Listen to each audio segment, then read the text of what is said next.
È veramente straordinario ritrovarci qui di nuovo a queste due storiche realtà ancora presenti. Non manca molto la ripetizione evocativa del primo volo passeggeri che avvenne dal Lido di Venezia a Vienna nel 1926. Il direttore torna al suo lavoro e affida ad Alessia il compito di iniziare la visita al Lido, partendo proprio da quell'aeroporto che all'inizio del Novecento era stato base logistica per idrovolanti e poi aeroporto militare durante la Prima Guerra Mondiale, ospitando uno stormo di aerei francesi a difesa di Venezia. Alessia conduce Leon all'interno del bunker che risale a quell'epoca, perfettamente restaurato, così da essere utilizzato per mostre temporanee. Poi i vecchi hangar, dove Alessia spende molte parole nello spiegare all'ospite le caratteristiche costruttive di quel tempo. Poi inizia a raccontargli gli albori e il rapidissimo successo dell'ingegnere Renato Morandi e della sua Transadriatica, che nel tempo diverrà, dopo di lui, Ali, Littoria e poi Alitalia. Temendo di risultare pesante nel racconto, prende una pausa. Posso chiederti che cosa ti occupi, Leon? Lavoro in un'azienda che produce componenti per l'industria e sono ingegnere meccanico, proprio come lo furono Ugo Junkers e Renato Morandi. Ah, scusa, allora molte cose che ti ho detto le saprai meglio di me. Niente affatto, vai avanti per favore. È una storia molto interessante ed è incredibile che tutto ciò si ricollega alla Junkers, a quella di ieri ma anche a quella di oggi, assolutamente. Sai Alessia, più vai avanti a raccontare, più vedo tantissime coincidenze che si incrociano. Il carattere di questo Renato Morandi, per esempio, la sua impazienza, quel fuoco dentro, quell'inseguire un sogno, mi ricordano qualcuno che conosco. Alessia ride rumorosamente alla battuta autoironica e prosegue. Lui aveva capito che mettere base a Venezia sarebbe stato un grande richiamo. Letto questo libro molto bello, Il leone alato, fa capire che i sogni non finiscono mai. Sentiamo che sogno ha Marcello Bano questa mattina. Buongiorno Sindaco, Buongiorno. Sindaco di Noventa Padovana. Buongiorno a Lega tutti. Nord, Liga Veneta, Liga Salvini, Liga Zaia, perché qua non si capisce più niente. Bano, siccome Bano parla chiaro, sentivo cosa ci racconto. Lega, io sono rimasto un piccolo romantico, quindi di Lega ce n'è una sola e quindi io sono legato naturalmente. Ma cosa sta succedendo, Bano, nella Lega? Molte persone, proprio persone incredibilmente se ne sono andati, eppure erano stati premiati, strapremiati, io penso che all'improvviso via. Ma io penso che sia un momento di pulizia e di scelte personali.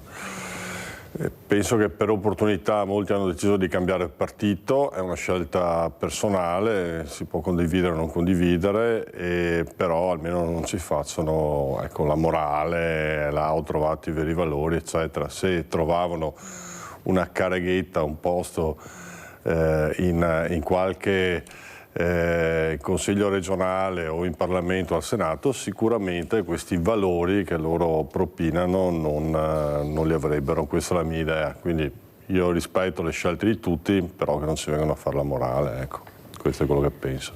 Una Lega al 5%, fa fatica a arrivare al 6%, tante promesse, tante parole, però l'ho detto anche l'altro giorno un altro ospite, risultati per i leghisti pochi e molti si lamentano, almeno io sento questo, tante parole però pugno di mosche. Allora come mai? Lei poi era uno di quelli che ci credeva molto sull'autonomia. Io ci credo ancora, cioè nel senso io sono anche oltre l'autonomia, sono sempre stato una persona indipendente e quindi ho scelto un partito a 40 anni, visto che io non ho mai militato in nessuna formazione politica, mi sono ritrovato esattamente gli ideali come il partito del territorio, il sindacato del territorio e sto facendo il massimo delle mie aspirazioni è quello di fare il sindaco per la propria comunità, quindi io sono molto contento di questo percorso, di questo mandato che mi hanno dato i cittadini e ne sento la responsabilità. Dopodiché abbiamo provato in tante maniere con tutti i governi, con tutti gli archi costituzionali a portare a casa qualcosa, abbiamo portato poco, è vero, però io preferisco qualcuno che ci provi piuttosto che qualcuno che ci dica che non si può fare. Se io avessi dovuto ascoltare tutti quelli che mi dicevano non si può fare, non avrei neanche fatto il sindaco, non avrei fatto mai niente nella vita, ecco.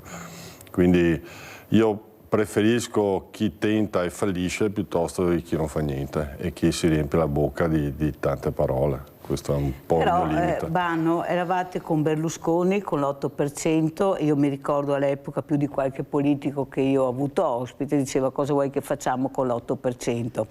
Adesso siete al 5%, però la fatica è grande e io ricordo, e lo dico più di qualche volta, Mastella col 2% però portava a casa. Come mai voi eravate così forti, specialmente nel nostro territorio, e non siete riusciti proprio a dare il là a quella che era l'autonomia che volevano col referendum poi che c'è stato? Ma allora, io ritengo che siamo ancora molto forti perché abbiamo una compagine amministrativa di sindaci, governatori, amministratori veramente valide, che tutti ci invidiano. Abbiamo costruito negli anni con molto sacrificio questi amministratori. Dopodiché quando tu non hai la differenza tra noi e qualche latitudine del paese, qualche comune o qualche diciamo regione del sud, è che loro sono più bravi a fare squadra. Quello che non riusciamo a fare noi veneti è quello di dividerci in base alla maglietta senza avere ben chiaro qual è l'obiettivo e quali sono i risultati da portare a casa per il nostro territorio. Questo è un limite che abbiamo e fa parte, ahimè, nel nostro DNA, cioè noi veneti purtroppo ci dividiamo anche molto spesso a livello familiare tra fratelli, tra genitori, figli, eccetera, eccetera, eccetera. Invece altri, al di là delle divisioni, riescono a fare squadra e portare a casa risultati. Ecco, noi dovremmo avere più coraggio e più orgoglio nel portare a casa questi risultati, a prescindere dall'appartenenza politica, perché quando tu li porti a casa per i tuoi cittadini, non per il tuo partito. Per me prevalgono sempre i cittadini, come diceva Gentilini. Noi dobbiamo fare il megafono dei nostri cittadini e quindi dobbiamo continuare, malgrado sia molto difficile, a cercare di portare a casa qualche risultato. Non è comunque l'autonomia che volevamo, noi avevamo un modello che era quello di Trento e Bolzano, quindi di avere più risorse nel nostro territorio, e avete visto che siamo da soli contro tutti, cioè quindi, però siamo ancora gli unici che continuano ad andare avanti a lavorare per questo risultato. Ma un'altra cosa importante è da capire, lei è un sindaco, perciò dalle parole che ha spiegato quanto è importante dare risposte alla comunità che bussa alla porta. Ormai l'unico punto di riferimento sono i sindaci, non ce ne sono altre province, non sappiamo neanche che fine faranno, al momento non si sa niente. In regione è tutto un rodaggio al momento perché è cambiato tutto, chiaro. Però il cittadino che bussa ha bisogno di risposte, almeno il sindaco c'è e questo ve lo dobbiamo dire, anche perché siete gli unici che cercate di dare delle risposte, anche se avete sempre poche risorse. Forse lei, essendo anche della Lega, riesce, io vedo i sindaci della Lega, bene o male in territorio, riescono ad avere più di qualcun altro, però il problema è che mancano case, mancano servizi alla persona, sono le risposte che vorrebbero i cittadini, questa solitudine. Avete sentito anche a Chioggia cosa è successo, questa persona veramente di sicuro non una barbona, ma lo era diventata, una raccoglitrice seriale, e nessuno vede niente. Io dico sempre che per fortuna c'è il mondo del volontariato, Banno, lei lo sa come la penso. Per fortuna abbiamo il terzo settore. Che ha cercato di mettere le pezze e continua a mettere dove la politica non arriva, cercando di aiutare le fragilità, perché anche noi siamo con le spalle al muro, nel senso che dobbiamo pagare per fare i volontari, lo dico tutte le mattine, chissà che qualcuno capisca. Ecco, abbiamo sempre più impedimenti, sempre più paletti. Non è che sia, mi dica la verità, perché io a Banno ci credo molto, che sia un sistema che sta cambiando, che stanno cercando di eliminare quel volontariato che ha fatto grande l'Italia e tenere i re, la regina, i principini, i famosi ATS che non si sa come saranno gestiti, da chi, come verranno. Sono anni che ne parliamo ma non riescono a partire, sempre molte difficoltà. Io i sindaci quasi tutti sono le mani nei capelli, a parte qualche raro caso. Cosa sta succedendo, Bano? Allora, noi abbiamo una fortuna con il passaggio da Zaia a Stefani, che è una persona molto attenta al sociale.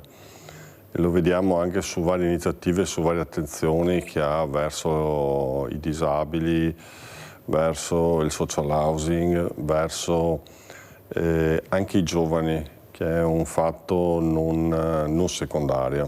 Quello di puntare molto sui giovani, anche se in questo momento sembra che sia una minoranza del nostro territorio, invece sono il nostro futuro. Io su questo gli sono molto riconoscente. Dopodiché c'è questa modifica degli ATS, che gli ATS sarebbero negli ambiti territoriali del sociale, quindi è stata scorporata dall'ASL, dall'unità locale socio-sanitaria, che era una caratteristica solo del Veneto, che secondo me funzionava molto bene, però pare che a livello nazionale dovessimo uniformarci con le normative nazionali, e quindi hanno creato queste aree, queste macro aree per il sociale. Non è facile, nel senso io sento molte difficoltà da parte dei miei colleghi. Io mi considero un privilegiato perché noi abbiamo un ATS che è molto piccolo e praticamente siamo un satellite di Padova. Stiamo garantendo, anzi implementando i servizi nel nostro territorio, perché comunque il grosso del lavoro, e gli devo riconoscere questo, lo sta facendo Padova. E quindi riusciamo a dare risposte nel nostro comune. In altre diciamo, realtà non è così. Poi c'è il tema del volontariato e soprattutto della povertà di fasce di popolazione che fino a qualche tempo fa erano benestanti. Cioè, nel senso che la fascia media, quella che una volta portava avanti questo paese qua, è diventata molto spesso la fascia più povera, più esposta, perché basta un imprevisto, basta perdere un lavoro, basta anche una separazione familiare e tu, da un tenore di vita sufficientemente agiato, ti trovi in un regime di estrema povertà. Io lo dico sempre, ricordo sempre una frase che ho fatto mia: la ricchezza è uno stato mentale, la povertà è uno stato fisico. Cioè tu a un certo punto devi, mentre io mi sento ricco anche se non ho soldi, che sono ricco di interessi, ricco d'arte, ricco con le mie figlie, con la mia famiglia, molto spesso però diciamo, lo stato di povertà è un aspetto fisico, cioè nel senso che io non ho i soldi o devo fare delle scelte su che generi alimentari comprare, se devo prendere le medicine oppure fare la spesa, eccetera, eccetera, eccetera. Cioè, quindi è un momento molto complicato. Poi c'è un altro tema, che è la burocrazia, che sta affossando tutto il volontariato, che deve avere l'assicurazione, per l'amor di Dio anche giustamente, eccetera, ma non può ricadere tutto nei volontari. A Proloco che si pagano le tessere, dopo hanno tutte le normative molto stringenti da seguire, delle responsabilità civili e penali quando fanno le iniziative, e questo ci sta facendo perdere non solo i volontari, ma anche delle manifestazioni, degli aiuti, diciamo, la voglia di poter mettersi a disposizione per Diciamo quante Proloco hanno chiuso proprio per questi motivi. Ma una marea, io vedo anche nel mio territorio, dopo insomma si cerca di dare la colpa un po' a Tizio, un po' a Caio, però alla fine la verità è che la gente è impegnata nella quotidianità, quindi deve arrivare a fine mese, e molto spesso, se prima aveva un po' di tempo da dedicare, adesso non ce l'ha.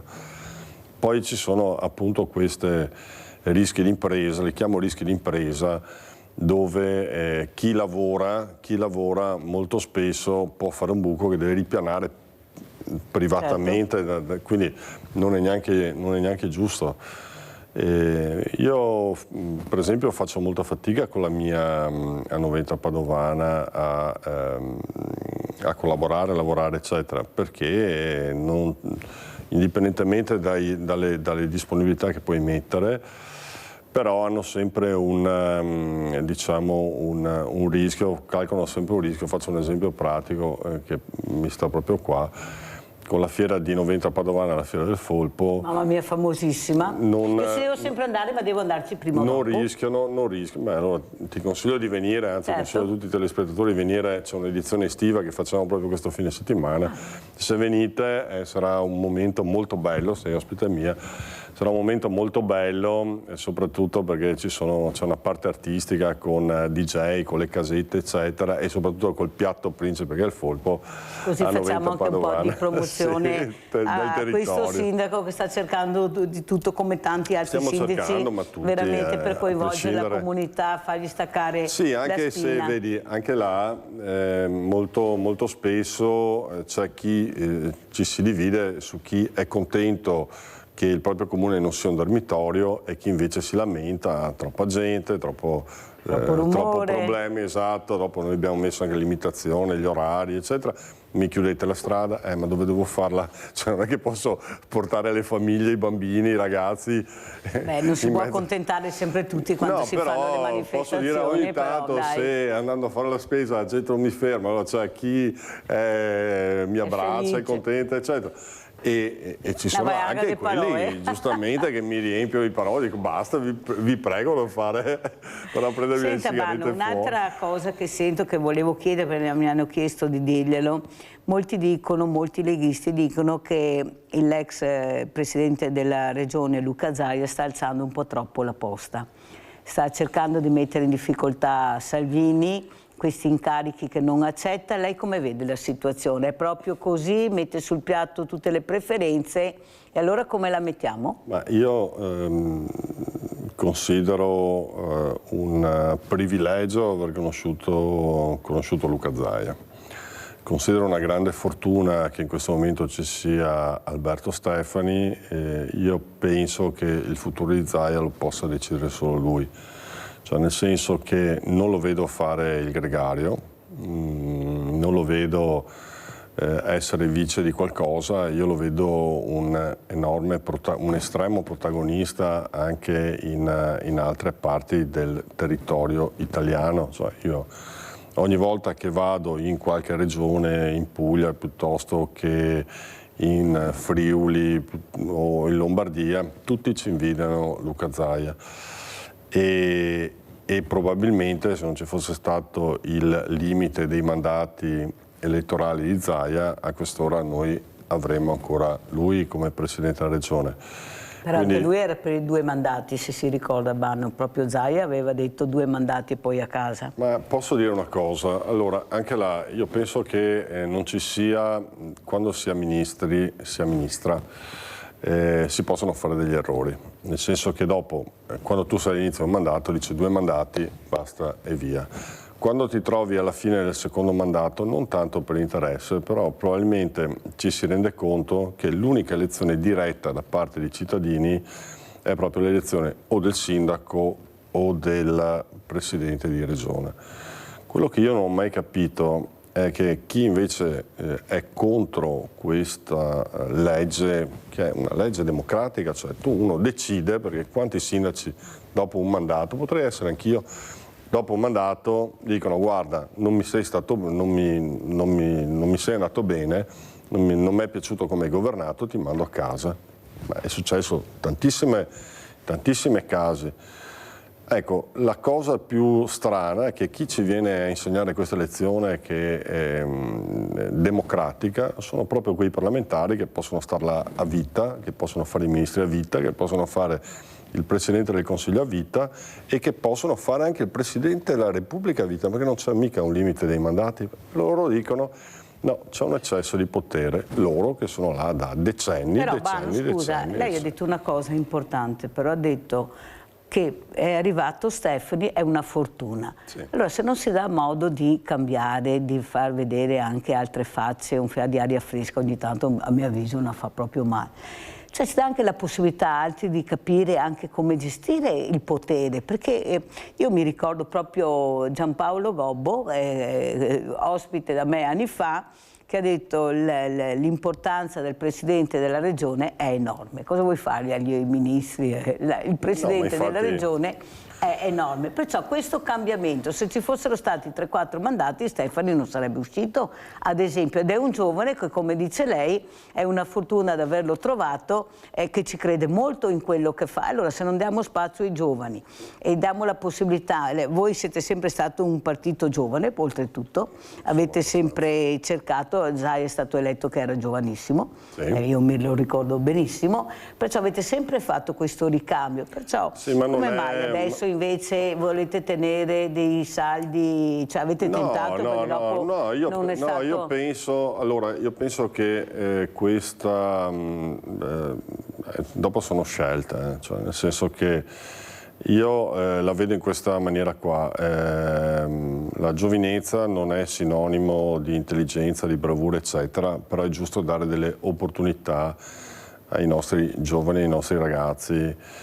Dopodiché c'è anche un aspetto che è quello della scelta, cioè la scelta che fanno i cittadini quando vogliono eleggere un presidente piuttosto che un sindaco.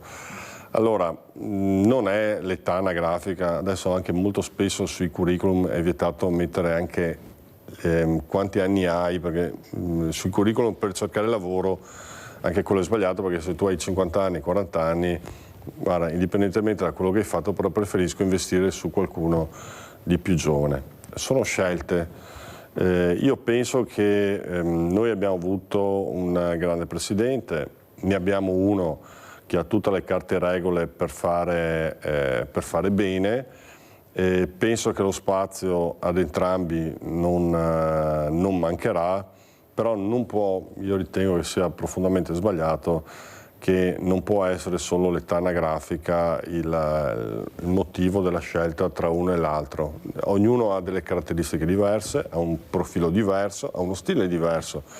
Zaia aveva uno stile che è completamente diverso da Stefani, Alberto invece ha uno stile che è completamente diverso da Zaia. Sono due figure complementari che in questo momento convivono nella regione Veneto, e secondo me uno dei due meriterebbe di avere anche dei ruoli diversi. Non nego che non mi dispiacerebbe per niente se il Presidente del Consiglio regionale Luca Zaia prendesse in mano il partito. Io non avrei nessun... Ma gliel'hanno proposto più volte, come mai è sempre detto di no secondo lei Zaia? Non si è mai... Ma non come vice, cioè, allora ci sono due cose da dire.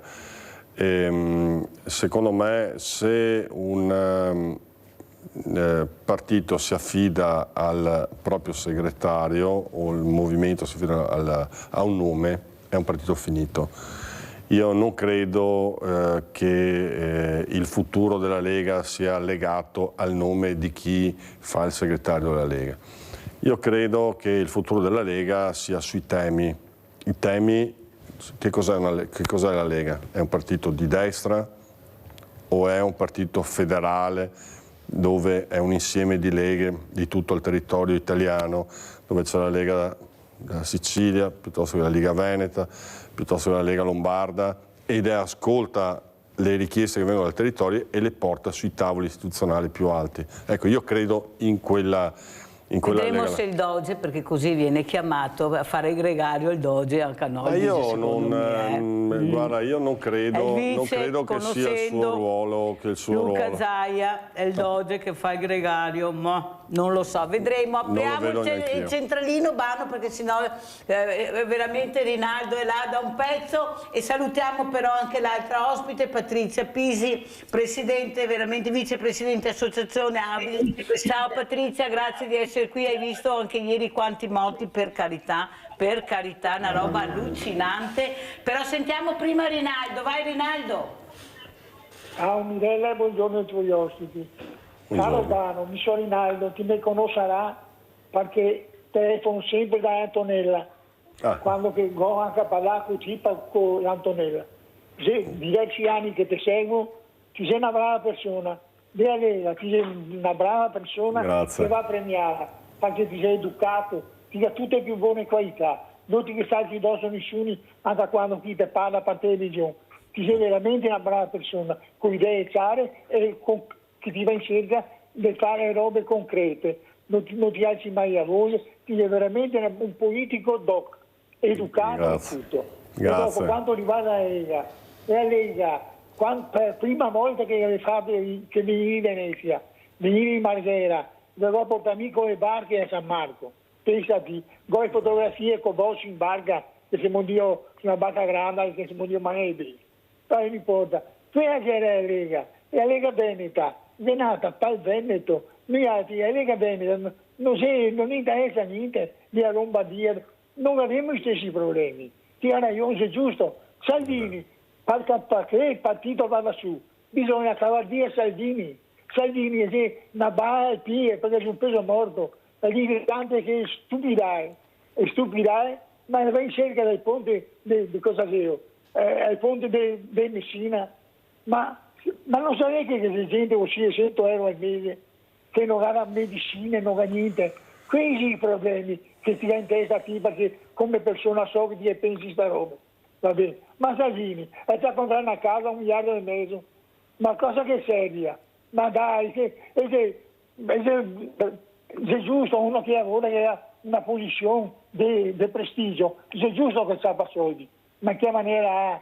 E poi dice tante che cretinai che mette a basta, è da 40 anni, è che era comunista, è che era fascista, è fa di tutto, è che è amico di Putin, è che è amico di Hitler, ma come se poi un politico che io giovane che io c'è adesso, è un santo Pio, anche a Massa bon, a fare i prodotti a tutti, a fare per tutti, e adesso bisogna che mantenga queste robe che ha promesso, perché nell'enfasi che ti sembra su, giustamente si preoccupa della gente, quello che aveva da fare, che la gente si aspettava da lei. Ma bene, siamo un'altra roba neanche, non avremo bisogno di venire a mettere neanche cose che avremo da fare.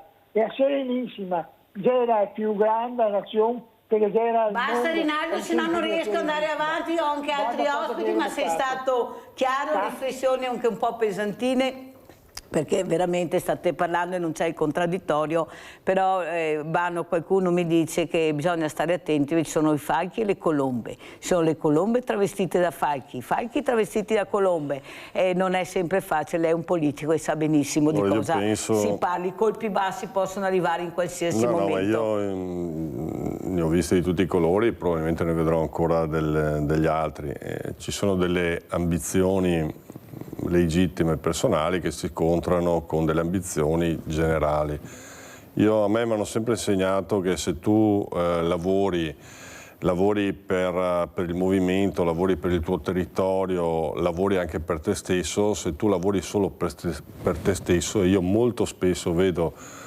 colleghi politici all'interno anche del mio partito che hanno un'ambizione sfrenata. Io per esempio la capisco l'ambizione, ma non capisco, purtroppo non riesco a entrare in quel metodo, per quello farò fatica secondo me a far strada, non riesco a fare quello che vedo fare, le pugnalate, le coltellate alla schiena, prima per opportunità si sta con il segretario, dopodiché per opportunità adesso lo si vuole far fuori. Allora io penso che l'avete votato, io negli organi l'avete votato a 3 anni a star là, e a meno che non ci sia una rivolta da parte di tutti, quello è il segretario e quello... Vladimiro da Rovigo, vai Vladimiro, poi andiamo da Patrizia Pisi, vai Vladimiro. Sì, vado velocemente il più possibile. Se una domanda al sindaco Bano, cioè qua siamo in Italia, la Costituzione italiana è la legge che bisogna siamo obbligati a seguire, e qua in Italia tutti i discorsi di autonomia o autogoverno viene fatto a livello di regione, e il Veneto sarà anche una regione importante, ma non ha i numeri poter fare quasi nulla da sola, no? Al contrario di quello che diceva chi era appena telefona. Un sentimento per l'autonomia forte come che abbiamo qua in Veneto, probabilmente che non sono in Veneto, però mi penso che non è vero che siamo isolati del tutto, perché abbiamo la fortuna di confinare con altre realtà territoriali, con altre regioni, nei quali in maniera diversa, in maniera non solo politica, ma anche delle istituzioni territoriali, e il sentimento dell'autogoverno, la giustezza dell'autogoverno e il bisogno, il sentito anche là, in Friuli, in Lombardia, in Emilia-Romagna. E mi penso che per esempio la funzione che potrebbe avere una persona come Zaia o come Federica è appunto quella di cercare di coordinare tutte queste realtà che in queste regioni auspica che sia un autogoverno. Qua potrebbe essere che il ruolo di Zaia, il ruolo territoriale e specifico di Zaia, cioè il Veneto da solo non fa nulla. Assieme a Lombardia, Emilia Romagna, Friuli e via parlando può arrivare a fare qualcosa, però con tutti i limiti, cioè qua in Veneto dovremmo accettare l'idea che non arriveremo mai con questa Costituzione a quello che volessimo noi altri, se può arrivare al meglio possibile. Ecco, quindi auspico un Zaia, non contro Salvini, perché il discorso nazionale è tutta un'altra cosa, ma un Zaia o anche un Federica che guida questo rapporto tra regioni. E chiudo dicendo che mi dispiace tantissimo di quello che mi chiamo un tradimento che ha fatto Bonaccini, perché pochi anni fa Bonaccini, presidente dell'Emilia Romagna, su alcuni aspetti era addirittura più avanti di Zaia, mi ricordo alcuni discorsi che faceva Bonaccini. Invece adesso per un'utilità falsa politica Bonaccini e tutto il PD ha abbandonato completamente il discorso dell'autonomia.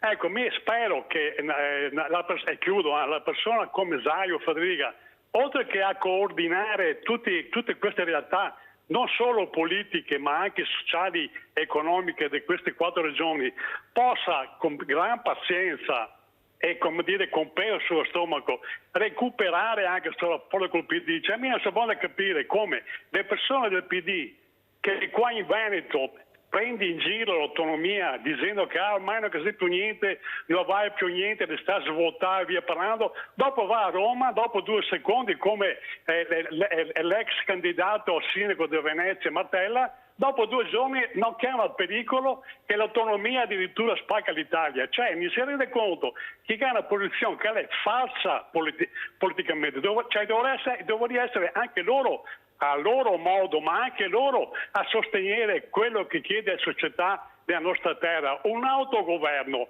Non è che vogliamo spaccare l'Italia o contro Roma o via parlando, ma su alcune cose, come che ha detto il sindaco Bano, noi altri in Veneto, ma anche perché mi abito al confine con l'Emilia Romagna, anche in Emilia Romagna tanti sindaci, tante comunità hanno il piacere di governare il territorio e lo sa fare.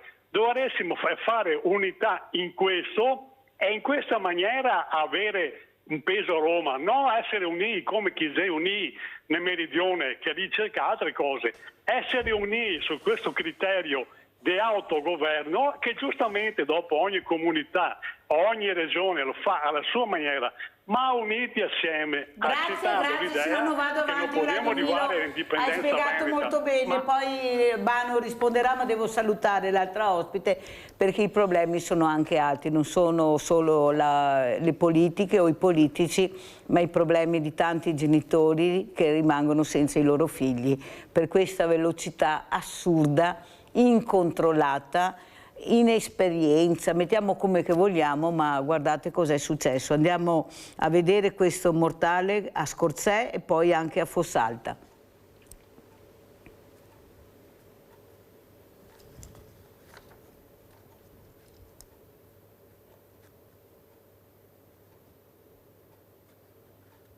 Ennesima tragedia lungo le strade, a perdere la vita lungo la Romea il centauro Andrea Favaro, 34 anni, residente a Mira. Lo schianto verso le 15:30 a Rosara di Codevigo nel Padovano, quando il motociclista si è scontrato con un'auto. Sul posto, per i rilievi, i carabinieri del nucleo radiomobile di Pieve di Sacco con i sanitari del SUEM, che hanno potuto soltanto constatare l'avvenuto decesso del motociclista. Troppo gravi le ferite riportate nel tremendo impatto, disagi alla viabilità andata letteralmente in tilt. I mezzi incolonnati sono stati fatti defluire lungo arterie secondarie per ridurre al minimo i disagi degli utenti. Patrizia Pisi, grazie di essere qui. Questa donna che ha perso un figlio e da allora, come tante altre mamme e altri genitori, sono rimboccate le maniche per cercare veramente di creare i presupposti per la sicurezza. Cosa pensi, Patrizia? Per quanto si parla, per quanto si cerchi di far capire che l'alta velocità, l'inesperienza, ecco, avete sentito le interviste anche sui nostri telegiornali, corrono come pazzi, le moto vanno via a 200 all'ora. Prego, Patrizia. Allora, innanzitutto grazie Mirella che mi inviti sempre nella tua trasmissione, sono molto contenta perché almeno ne parliamo e teniamo vivo questo argomento che ormai sta dilagando, è una strage continua, sono morti ogni giorno, soltanto nel Veneto nel mese di giugno abbiamo avuto 27 decessi, quindi sono veramente un'emergenza sociale molto importante. Guarda, io penso, ci siamo anche riuniti con l'associazione, con altri familiari. Io penso che ci sia anche un'inesperienza, come dici tu, perché si comprano le moto ma probabilmente non capiscono il pericolo, perché hanno queste moto potentissime che in pochi secondi da 0 vanno a 100 km all'ora e secondo me non riescono a tenerle su strada, perché abbiamo avuto, se tu guardi tutti gli incidenti, tantissime uscite autonome. E quindi questo ci mette dei pensieri, perché allora queste persone non sanno andare in moto? Oppure cos'è una distrazione? Ma non penso, io penso proprio che sia la velocità. Dobbiamo mettere più controlli sulle strade. Io lo dico da tanti, lo chiedo da tanti anni, ma dobbiamo avere più controlli sulle strade e portate pazienza agli autovelox, perché gli autovelox non fanno cassa, salvano vite. Invece purtroppo abbiamo questa associazione che non è contraria agli autovelox e ce li vuole tirar via. Assolutamente no. Dobbiamo continuare la campagna di prevenzione e soprattutto per la velocità, per la distrazione, per l'alcol e anche per le droghe, Mirella, perché anche le droghe purtroppo fanno il loro effetto. Io ho avuto Gigi Pirollo ospite che fa sicurezza stradale per l'ACI, il quale proprio spiega ogni volta che viene a Sveglia Veneti che per lui i ragazzi prendono la patente ma non sanno guidare.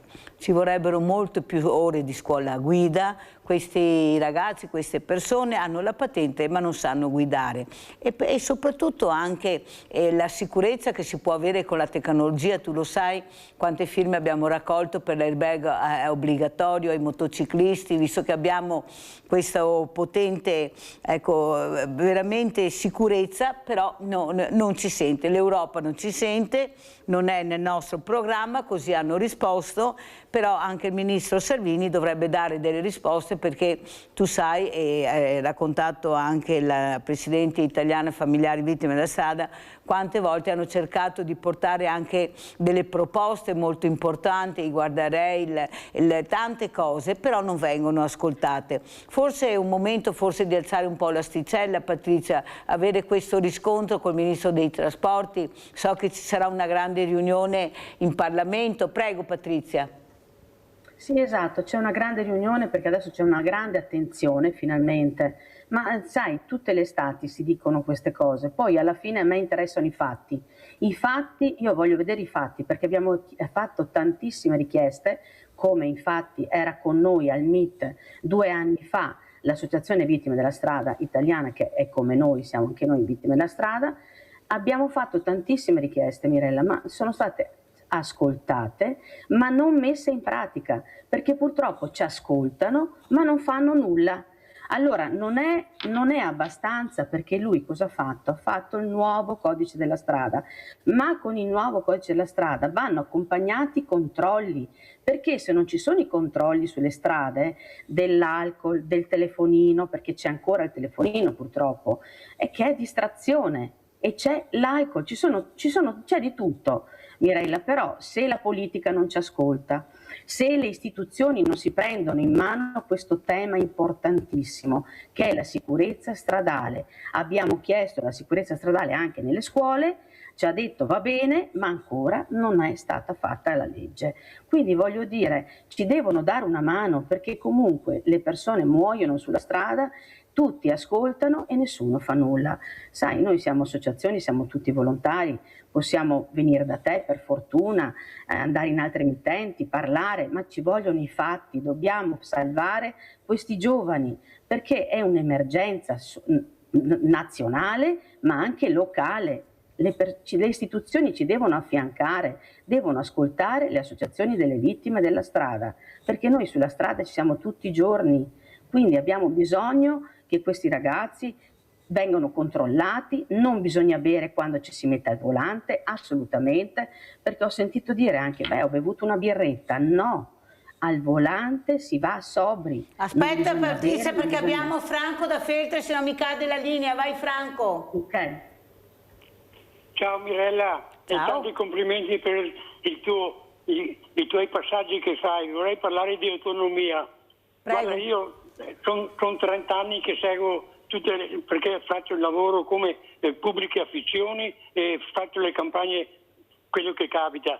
Nel 1975 Guido Trento aveva iniziato l'autonomia. Siamo arrivati al 2025 e abbiamo ancora da ricevere una risposta di questa autonomia che ieri l'altro mi sono trovato con Guido e mi fa ma sai qua e là, ma abbiamo i nostri diritti e noi abbiamo bisogno di autonomia. Come c'è la provincia di Trento e Bolzano, dobbiamo fare anche noi, perché noi abbiamo tutti i requisiti per andare avanti tranquillamente senza fare... poi ti dico, Zaia, io l'ho conosciuto, l'ho fatto la campagna, lui quando si è presentato con la lista civica, l'ho fatta tanti anni fa e sono orgoglioso di queste cose, perché Zaia è una persona molto disponibile. Ciao e buona giornata. Ciao Franco, grazie. Allora, prima di rispondere a Franco e anche quello che ha detto Patrizia Pisi da parte di Marcello Banno, sindaco di Noventa Padovana, andiamo in pubblicità.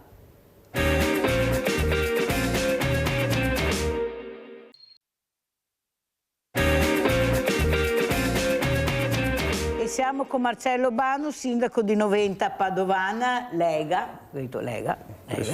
Saluto Patrizia Pisi, anche vicepresidente associazione Avis, familiari vittime della strada e non solo. Allora rispondiamo intanto sia a Patrizia Pisi per quanto riguarda questa importante sicurezza stradale che ormai non se ne può più. Io sono convinta comunque che la velocità è quella che distrugge tutto, anche la distrazione, ma la velocità, guardate anche stamattina ho visto delle cose pazzesche, non c'è niente da fare, basta che ne troviamo uno, Bano, Non è che dobbiamo trovarne tante nella nostra via per rovinarci la vita. Prego, Bano. Sì, intanto io ringrazio la signora Patrizia per quello che sta facendo. In parte mi trova perfettamente d'accordo sull'installazione degli autovelox dove servono, cioè nel senso che purtroppo, lo dico l'amministratore, effettivamente le amministrazioni le mettono per far cassa. Invece la funzione, io sono uno di quelli che crede negli autovelox, in alcuni autovelox fatti dove avvengono degli incidenti mortali. Non credo negli autovelox che vengono messi per far cassa, dove ci sono dei ritilini, dove non ci sono mai stati incidenti né normali né mortali, ok?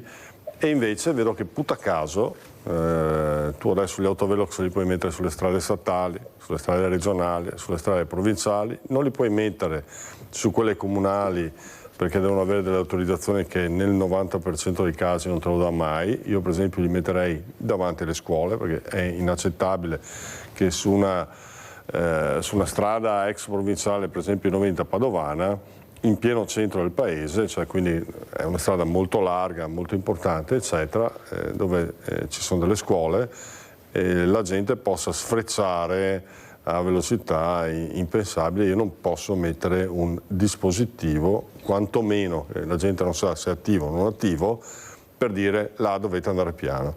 Ma mi tocca inventarmi delle piattaforme rialzate che sono previste per legge, quindi sarebbero dei dossi molto leggeri per i mezzi, in modo da non ostacolare i mezzi di soccorso, che però hanno una loro deterrenza, in più mettono in sicurezza i pedoni che devono attraversare la strada.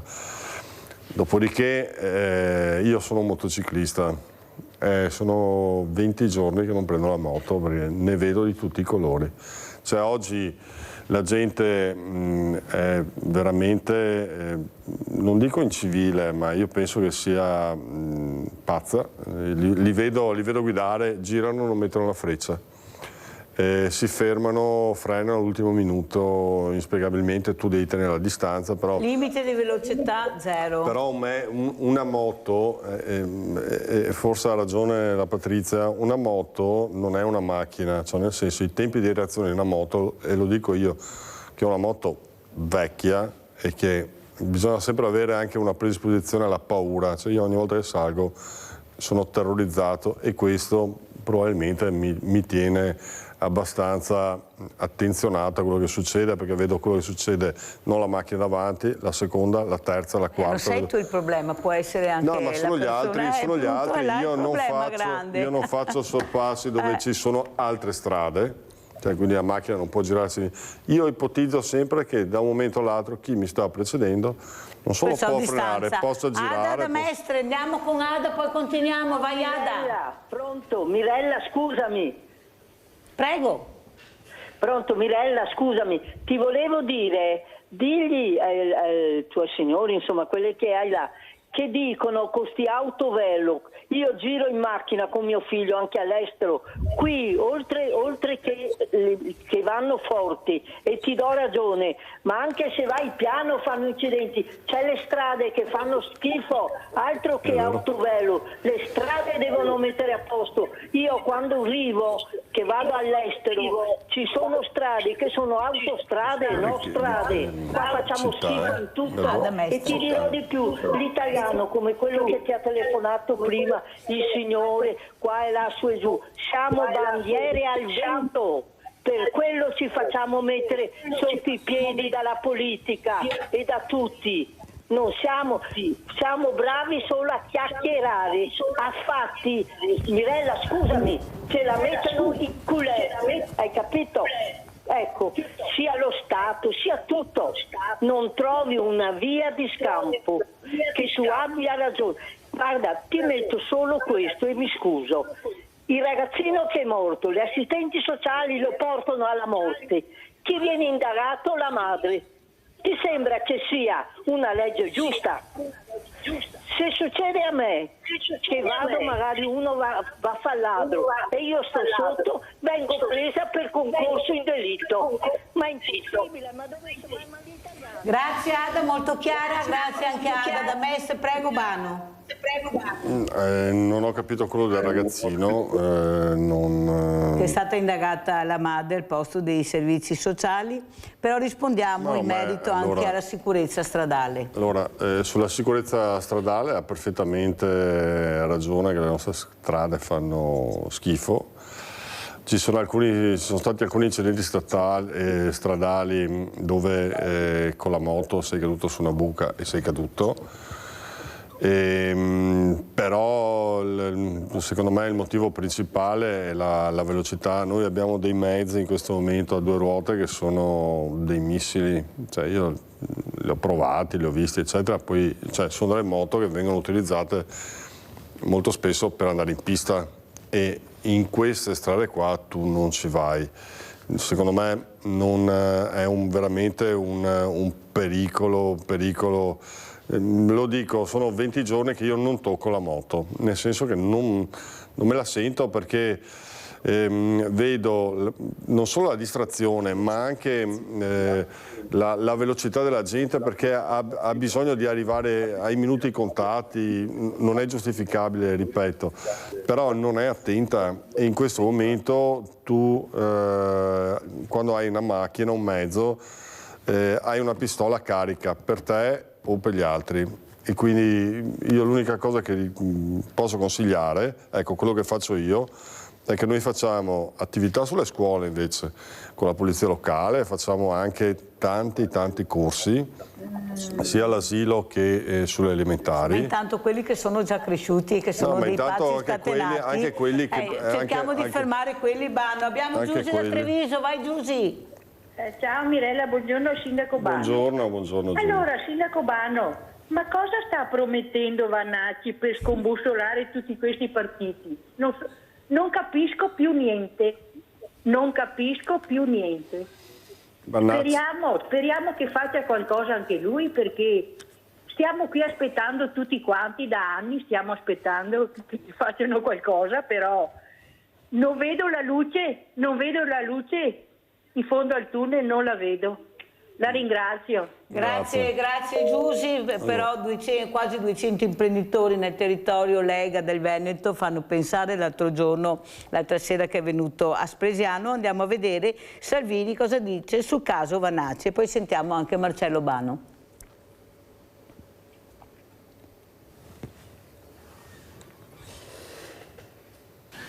Io non porto rancore, la delusione più umana che politica dura qualche ora, poi si cambia pagina. Ecco, sicuramente, visto che gli abbiamo aperto le porte di casa nostra e gli abbiamo consegnato il nostro onore, la nostra storia, il nostro passato, il passato della Lega è glorioso e sarà il presente e il futuro. Ecco, rimangiarsi nel giro di qualche settimana tutta questa apertura da parte poi di un uomo in divisa, che teoricamente dovrebbe essere cresciuto nel nome del rispetto, della parola, degli ideali e del sapere fare squadra, è stata una delusione. Detto questo, abbiamo l'ansia da prestazione? No, farà quello che riterrà di fare, lo seguo con la dovuta attenzione e il dovuto rispetto con cui seguo la Schlein, Bonelli. Ti sei mai più risentito al telefono? No, zero? No, immagino. No, mi freghi una volta ma non mi freghi la seconda volta. Però ecco, però su questo, scusa, però ci sono stati degli errori. Detto questo, se ai loro convegni si salutano e si accolgono fra camerati, io preferisco le giornate della Lega Giovani, dove ci sono ragazze e ragazzi. Liberare le loro capacità e poi essere come questo pezzo di acciaio che mi hanno regalato, essere elastico per adattarmi alle esigenze, ma avere un punto di snervamento molto alto ed essere soprattutto duro, nel senso fermo nella mia determinazione e nella volontà di raggiungere gli obiettivi che ci siamo proposti. Però l'energia vera viene da loro. Basta solo scatenarli, basta togliere loro i vincoli, no, togliere loro la morsa e lasciare i veneti lavorare, non chiedono altro. Il focus era l'economia e così è stato l'Ovadina di Spresiano, dove Roberto Vannacci ha radunato circa 200 fra simpatizzanti, sostenitori, curiosi, per buona parte imprenditori provenienti da tutto il nord-est. 500 euro il contributo minimo per cenare con il generale, sempre più proiettato alle politiche 2027, con lo scontro che si sta consumando in Parlamento sulla nuova legge elettorale. Punto fermo per Futuro Nazionale il ritorno alle preferenze. La preferenza vuol dire ridare la sovranità al popolo. Se oggi abbiamo il 50% degli italiani che non vanno a votare è anche perché non possono scegliere chi è il proprio rappresentante. Ma Vannacci a Spresiano non pensa solo all'appuntamento nazionale, pronto a candidare un proprio sindaco in tutte le città chiamate al voto nei prossimi anni. Treviso e i capoluoghi veneti non fanno eccezione. L'ennesimo messaggio niente affatto velato ai vicini di casa, ma al momento avversari di fatto del centrodestra. Non è Futuro Nazionale a rinunciare al dialogo, ma sono altre entità che oggi continuano a dire che non siamo compatibili, che siamo noi a essere usciti, che non c'è la possibilità di discutere con noi. Per noi le porte rimangono sempre aperte. Vannacci quindi attende una mossa, meglio se a farla sarà la stessa Premier Meloni. Lo spera anche il sindaco di Spresiano, Marco Della Pietra, che ha detto addio a Fratelli d'Italia solo qualche settimana fa e che all'Ovadina ha fatto gli onori di casa. Io mi auguro che si trovi anche la quadra e che ci sia una destra unita al governo. Della Pietra, ad ogni buon conto, sembra sempre più vicino al generale, pur non sciogliendo le riserve. Gli ideali sicuramente sono molto più vicini a quello che è il mio perimetro e anche a quella che è la mia storia. però insomma, non è che siamo qui a ufficializzare tessere o cosa. Io sono stato invitato, mi fa molto piacere di partecipare. Altro indizio, la canzone scelta da Della Pietra in un reel su Facebook dove annuncia la sua partecipazione a Focus. Generale, dietro la collina ci sta la notte, trucca e assassina. Da Spresiano intanto il generale tenta una via di dialogo con il nord-est, nel mirino l'attuale gestione dell'Europa. Da quando esiste questa Unione Europea, per come è stata pianificata e progettata, il PIL italiano non è più cresciuto, anzi sono cresciuti di più le altre nazioni che noi avevamo raggiunto nel frattempo. Dobbiamo cambiare questo concetto. Patrizia, cosa diresti tu invece alla politica che conta, quella che è nella stanza dei bottoni? Veramente voi che continuate veramente a fare delle proposte veramente concrete per salvare vite umane e la comunità. Prego. Io direi appunto dateci una mano, perché è un'emergenza sociale. Abbiamo bisogno che ci dia una mano la politica, le istituzioni. Qualcuno deve mettersi una mano sul cuore e guardare, non leggere i giornali, ma capire che quando muore una persona, un ragazzo, un uomo, è una tragedia umana, è una famiglia che piange disperatamente quella persona, quel figlio, quel marito. Per cosa? Per una distrazione, perché alla fine è distrazione o velocità. Bisogna avere più controlli. Io, guarda, magari mi ascoltassero, ormai mi hanno ascoltato tutti, ma vedo che poi alla fine non succede niente. Cosa ti aspetti Mirella di questo incontro di luglio in Parlamento, Patrizia? Cosa vi aspettate? Noi ci aspettiamo che ci ascolti veramente, Mirella, perché ormai, guarda, 2 anni fa, come ti ho detto, abbiamo lasciato le proposte, abbiamo lasciato tutto, ci ha promesso, sì, faremo sicurezza stradale nelle scuole, vi aiuteremo a portare anche la sicurezza stradale nelle autoscuole. Non c'è stato niente, non abbiamo fatto niente. Adesso a maggio siamo andati da Fontana, anche da Fontana abbiamo lasciato le nostre proposte di fare almeno un'ora settimanale di sicurezza stradale nelle scuole, cominciando proprio dalle scuole, non dico dai piccoli perché sono piccolini e loro hanno un'altra educazione stradale con la polizia locale, ma cominciare dalle medie, perché cominciano i motorini, le biciclette, che sono le persone più fragili, perché biciclette, pedoni, abbiamo avuto tanti investimenti purtroppo sulle strisce pedonali, ma che ci ascoltino, Mirella, che veramente si mettano una mano sul cuore e comincino a darci più pene severe innanzitutto, ma certe, perché ci sono pene severe ma non certe, perché poi alla fine dicono sì, omicidio stradale, ma intanto stanno a casa loro con i domiciliari, e io non sono d'accordo, ma non lo dico perché voglio essere cattiva o voglio che la gente vada in galera, no, ma almeno un giorno magari forse uno si rende conto quello che ha fatto, perché se guardi ci sono non precedenze, come dice il sindaco, che sono d'accordo con lui, vai per strada, sembra di essere in un circo perché non mettono più le frecce, le persone non mettono più le frecce, quando sei in una rotonda ti fai il segno della croce perché dici speriamo che non mi venga addosso, perché non mette le frecce nessuno, tutti fanno quello che vogliono, la velocità non ne parliamo perché anch'io come te sulle strade mi sorpassano addirittura a destra, ieri sera mi hanno sorpassato a destra una macchina straniera che andava non so dove perché alla fine c'era un semaforo, quindi sembra che siano tutti impazziti, o è il caldo, Mirella, non so. A me sembra di essere nel Far West, sicurezza stradale, armi che sparano, cioè una roba allucinante, sembra che esci di casa e trovi il Far West. I pazzi, qua avremo anche poi Maria Luana Calabrese, parleremo di fragilità mentale. Allora Bano, cosa vuole dire in merito a quello che ha detto Patrizia e soprattutto a questo generale che sta avanzando anche nel Veneto? In merito a quello che ha detto Patrizia, ripeto, non posso che essere assolutamente d'accordo, anche perché nel mio comune io corro metto il limitatore di velocità ai 50 km all'ora, anche 55, esagero, c'è il limite di mi suonano, mi sorpassano, cioè dico, ma è una roba incredibile, io non capisco questa inciviltà. Adesso sto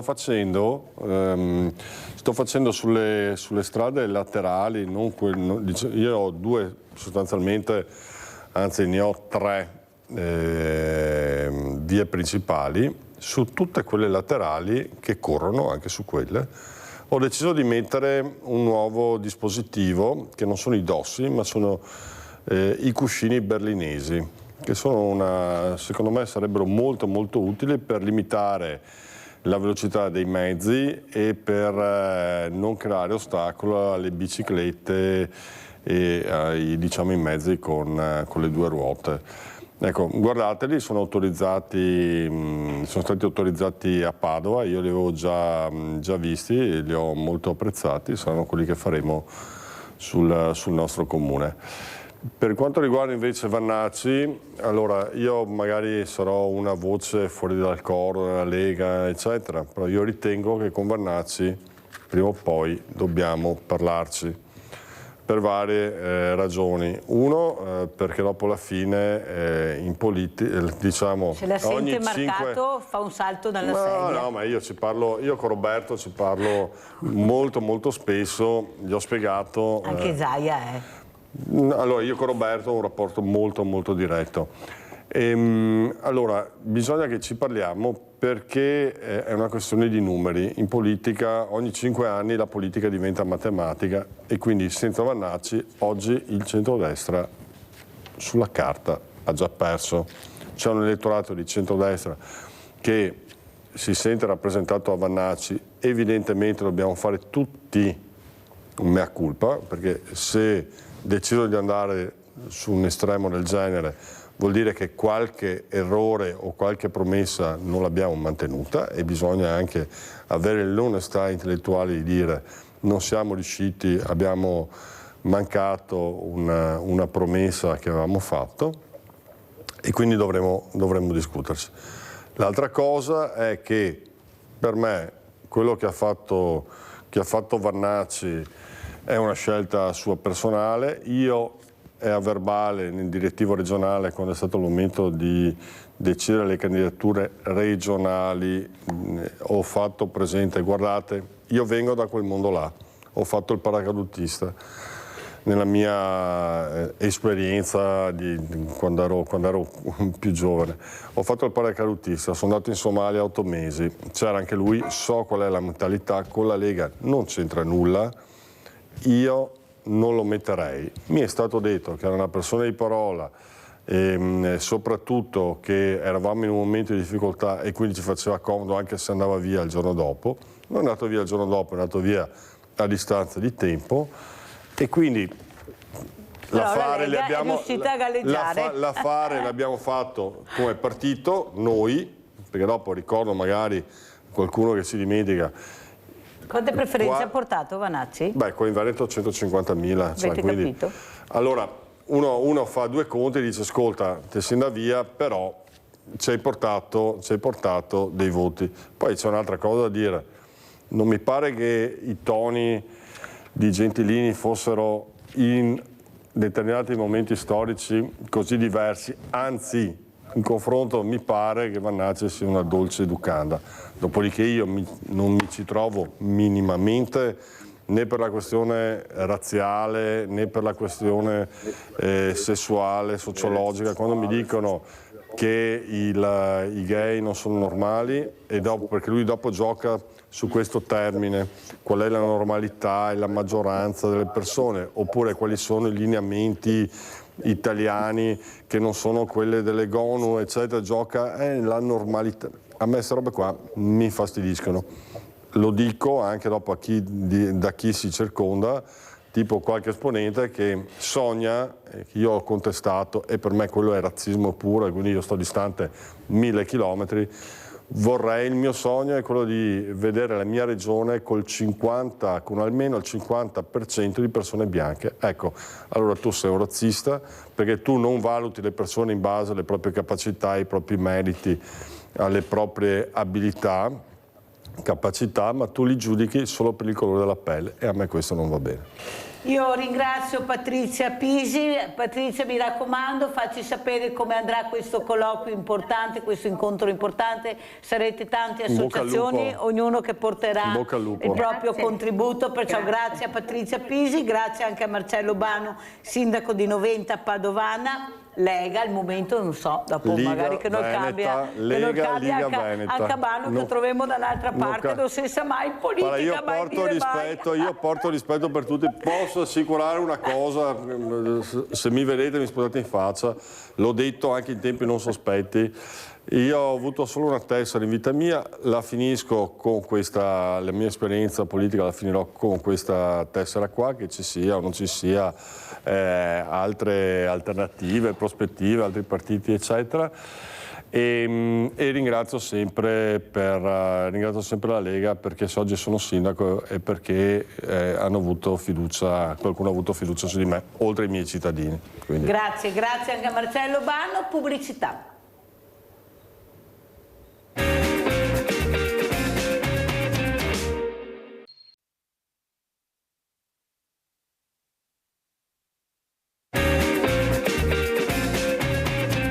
Saluto e ringrazio veramente la dottoressa Maria Luana Calabrese, presidente, grazie di un'associazione molto importante, non la vedo più.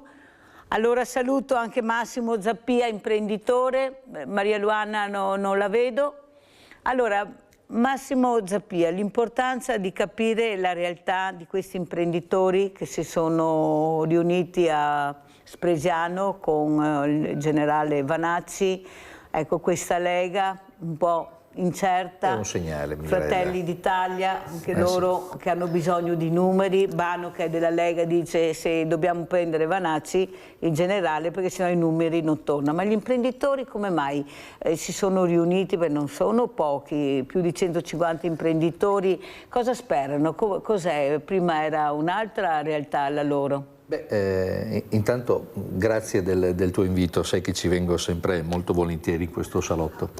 Il tema che stai toccando non è da poco, perché gli imprenditori si sono riuniti e ce n'erano abbastanza, senza contare quelli che invece non hanno partecipato ma hanno lo stesso identico problema. Perché in genere, anzi è sempre stato così, quando uno racconta le cose poi dovrebbero seguire i fatti. Nella realtà è strano, ma i fatti non ci sono mai. Allora l'imprenditore, e questo non è un periodo molto bello perché stiamo vedendo alcune aziende che stanno chiudendo delle filiali, stiamo parlando dell'Electrolux che è in difficoltà perché non ci sono i numeri dei consumi, ma perché i numeri del consumo il popolo non può più spendere soldini perché gli stipendi sono abbastanza bassi. E se vanno a aumentare aumentano i costi degli imprenditori e quindi è un gatto che si morde la coda. È chiaro che l'evento di Treviso con questo signor Vanacci che promette delle cose importanti e sottolinea quelle che non hanno funzionato, cioè quelli che prima di lui avevano detto che avrebbero risolto.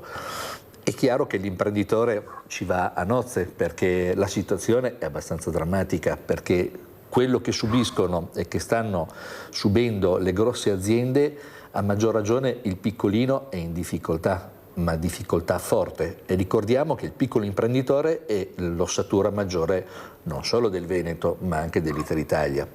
Non tutti sanno che molte aziende hanno già chiuso e hanno problemi a portare a casa ordinativi, ma perché è chiaro, la situazione, chiamiamola politica, io direi sociopolitica e anche economica, che è abbastanza duretta, perché oggi l'imprenditore, fare impresa in Italia è sempre stato difficile, oggi con i tempi che corrono a maggior ragione. Pensate solo all'aumento dei carburanti, tutto viaggia ancora con il carburante, quindi su ruote, l'aumento delle energie.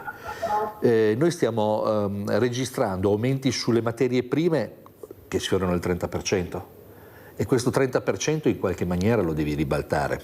Quando produci una finestra sai che devi aumentare i costi e già vai a lottare con prodotti che arrivano da altri paesi, dove questa mentalità è un pochettino più ferma, nel senso che loro, non so come mai, riescono a abbassare addirittura i prezzi e non aumentarli.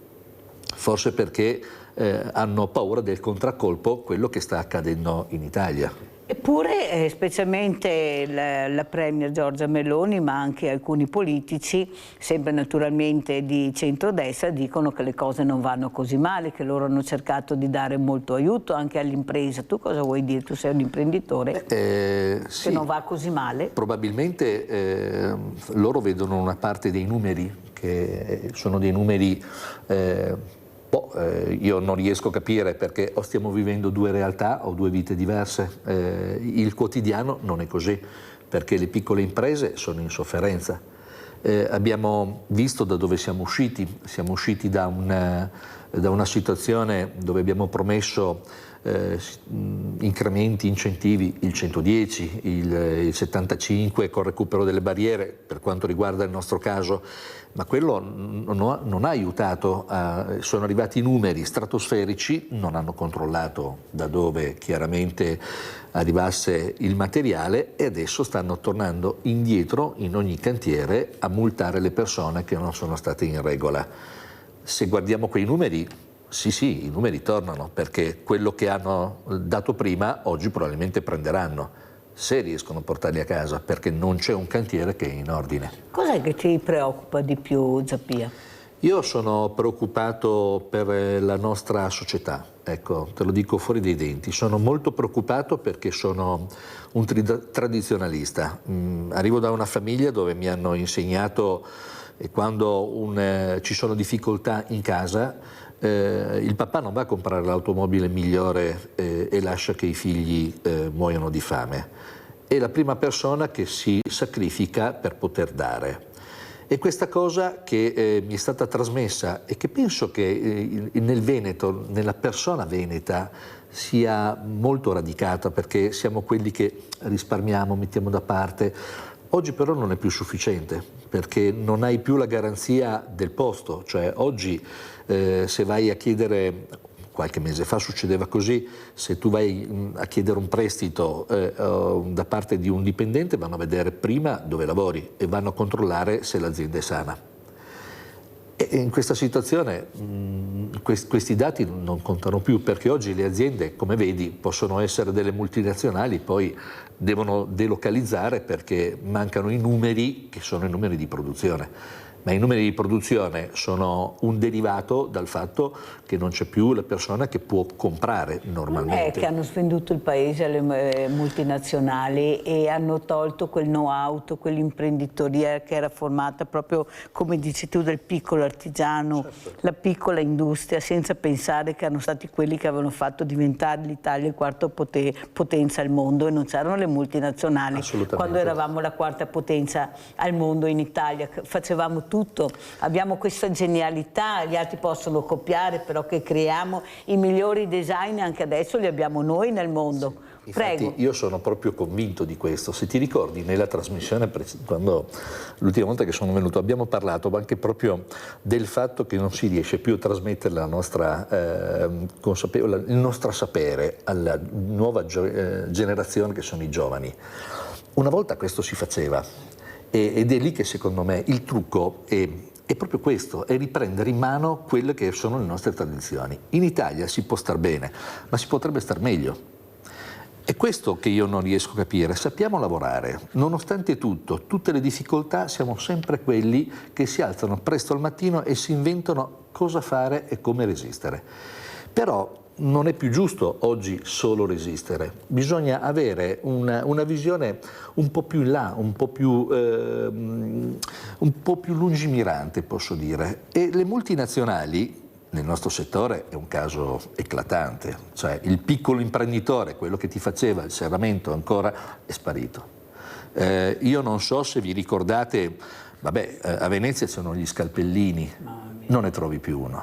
Gli ebanisti, che sono una sorta di evoluzione del falegname, quello che ti faceva ancora la scultura della chiesa se andava in rovina, non esistono più, probabilmente perché sono quella fascia di manovalanza pregiatissima che è quasi molto vicino all'artistico. E io mi chiedo queste mansioni chi li coprirà? Cosa faremo, cosa lasceremo ai nostri figli? Raffaello da Monastier. Ciao Raffaello. Buongiorno dottoressa, 2 parole solamente su questo assassino che ha coltellato questa signora. Che cosa ne dobbiamo sperare di questo assassino? Mio nonno diceva: albero che non frutta, brucialo al fuoco.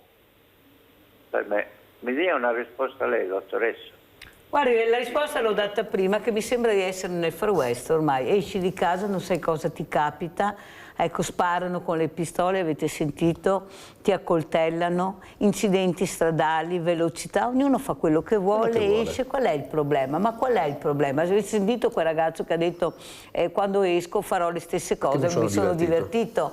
Ecco, mi dispiace che non abbia... Eccola qua. Grazie Mariluana Calabrese di essere qui, abbiamo ripreso la linea. Ecco, cosa sta succedendo? Ecco, queste fragilità mentali, abbiamo sentito cosa è successo anche l'altro giorno. Prego Maria Luana, cosa vuoi dire tu che tocchi veramente con mano quella che è la fragilità mentale?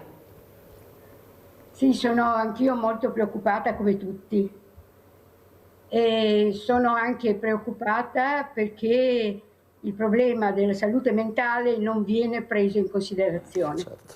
Ora, può essere delinquenza pura, però in genere è un disagio vero e proprio, che non viene colto, ma a volte neanche dalla famiglia. Però quando si ha un caso come questo, che il ragazzo era scomparso da una settimana, eccetera, bisognava capire che qualcosa non andava. E anche adesso scusarlo perché era buono non è la soluzione. La soluzione è in una maggiore vigilanza da parte e cura da parte dei servizi che devono stare sul territorio, aperti anche alle osservazioni dei familiari. Quando questo l'hanno visto uscire, anche loro dovevano rivolgersi un po' non solo alle forze dell'ordine anche per denunciare la scomparsa, insomma essere un po' attenti, ecco. Ma questo è un caso, ce ne sono tantissimi, non c'è una vera intenzione di dare peso all'aver cura delle persone che hanno un problema psicologico anche grave.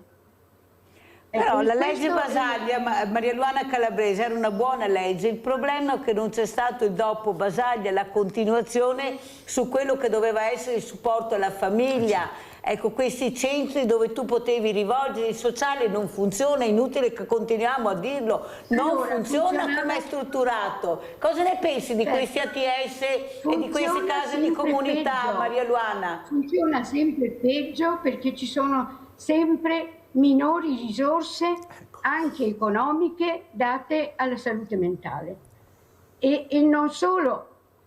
Se c'è qualche piccolo aumento di personale è quello non professionale, diciamo, per la cura, cioè aumentano di più gli OS, l'assistenza, non la cura. Ci sono vari metodi di cura che non sono presi in considerazione dai servizi perché non hanno neanche il personale.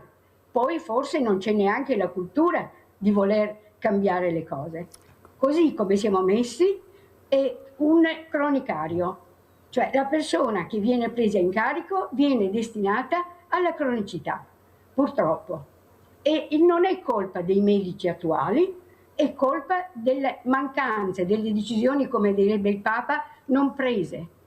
Bisogna prendere delle decisioni e rafforzare i servizi nel territorio, sostenere le persone, le famiglie, ascoltarli quando evidenziano un disagio familiare e insomma la collettività va sostenuta. Siamo un po' allo sbando, la minore cultura, non so, il disagio che aumenta fra i giovani, l'inciviltà proprio anche della politica e qui mi taccio e questo è un cattivo esempio per tutti. Senti Maria Luana Calabrese, secondo te era giusto puntare sulle case di comunità oppure riuscire a capire che ci voleva anche qualcos'altro? Mancano strutture, mancano supporti alle famiglie?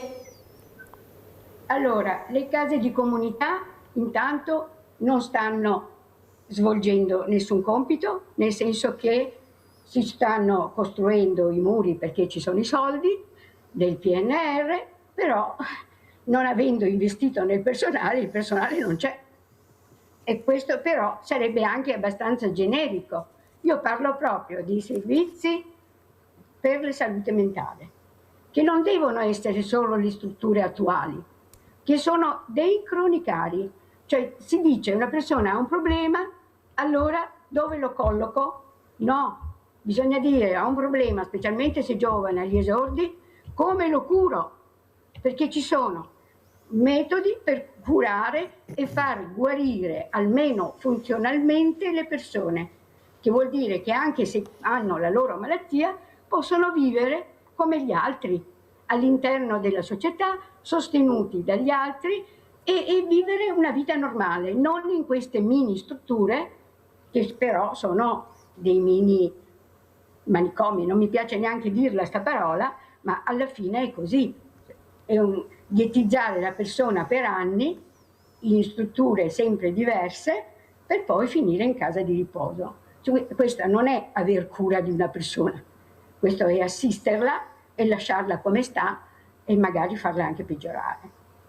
Allora, Massimo Zappia, l'altro giorno avevo mi attello appunto col problema delle banche, col problema degli imprenditori, perché lui ha fatto bene a ricordare i suicidi che ci sono stati. A proposito, uno va via di testa quando vede crollare, ecco, tutto quel mondo creato con tanto sacrificio, questi operai che per loro erano famiglie, perché questo è successo, la vergogna di dire non ce la faccio, sto fallendo. Ecco, la politica, o abbiamo una politica incompetente, perché a questo punto una cosa viene a pensare, possibile che siamo ridotti così? Il problema è che abbiamo stipendi, come si parla tutti i giorni, pensioni bassissime, cura la persona, come spiegava molto bene Maria Luana Calabrese, sempre meno, bisogna che ti arrangi, non sono in grado di gestirmi se ci sono delle patologie anche gravi, ma anche l'imprenditore ne soffre di questo, perché alla fine se non riesce veramente a stare nel mercato va via di testa. Prego. Vai via di testa, Mirella, ma è tutto un insieme, è un po'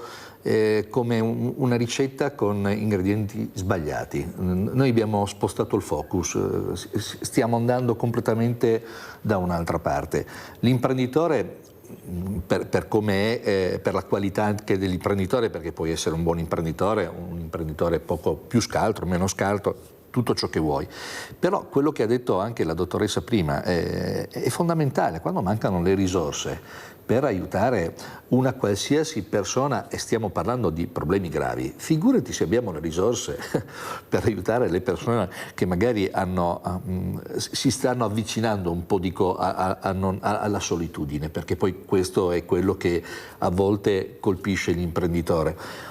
Non vorrei tornare in quegli anni, Mirella, ne abbiamo vissute, se ti ricordi, ed è stata veramente una tragedia.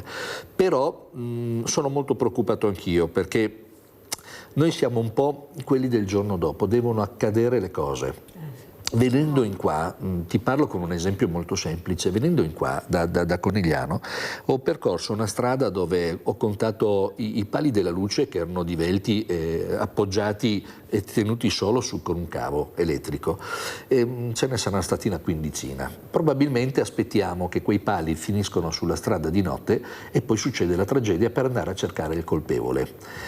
E questo è proprio la mancanza di, come posso dire, di buonsenso. Noi abbiamo perso il buonsenso, però siamo molto vicini e propensi all'intelligenza artificiale, a spingere queste cose che nulla vieta che diciamo, l'evoluzione tecnologica possa dare una mano alla nostra società. Ma siamo sicuri che noi non abbiamo cose forse più elementari, più gravi, che non sappiamo ancora neanche risolvere? Forse magari sarebbe meglio risolvere prima quello, come le case o gli istituti per aiutare questi signori che escono fuori di testa e poi vanno hanno dei ragazzi che sono assenti, perché li vedi, questo ragazzo, se leggete che cosa ha fatto, cioè il primo che è passato lo ha coltellato, semplicemente. Ma non pensi, Massimo Zappia, che abbiamo una politica che pensa solo alla propria visibilità, ecco, invece di capire le esigenze del Paese? Perché noi li eleggiamo non perché facciano la propria visibilità o i propri interessi, noi li abbiamo eletti per fare il bene del Paese, avere, come dici tu, noi abbiamo i 5 sensi ma manca il buon senso su come spendere i denari, un colpo la pista da bob, un colpo la quarta corsia, mentre qui stiamo parlando di servizi alla persona, una popolazione che diventa sempre più anziana, che ha bisogno di tanto supporto, di tanto aiuto.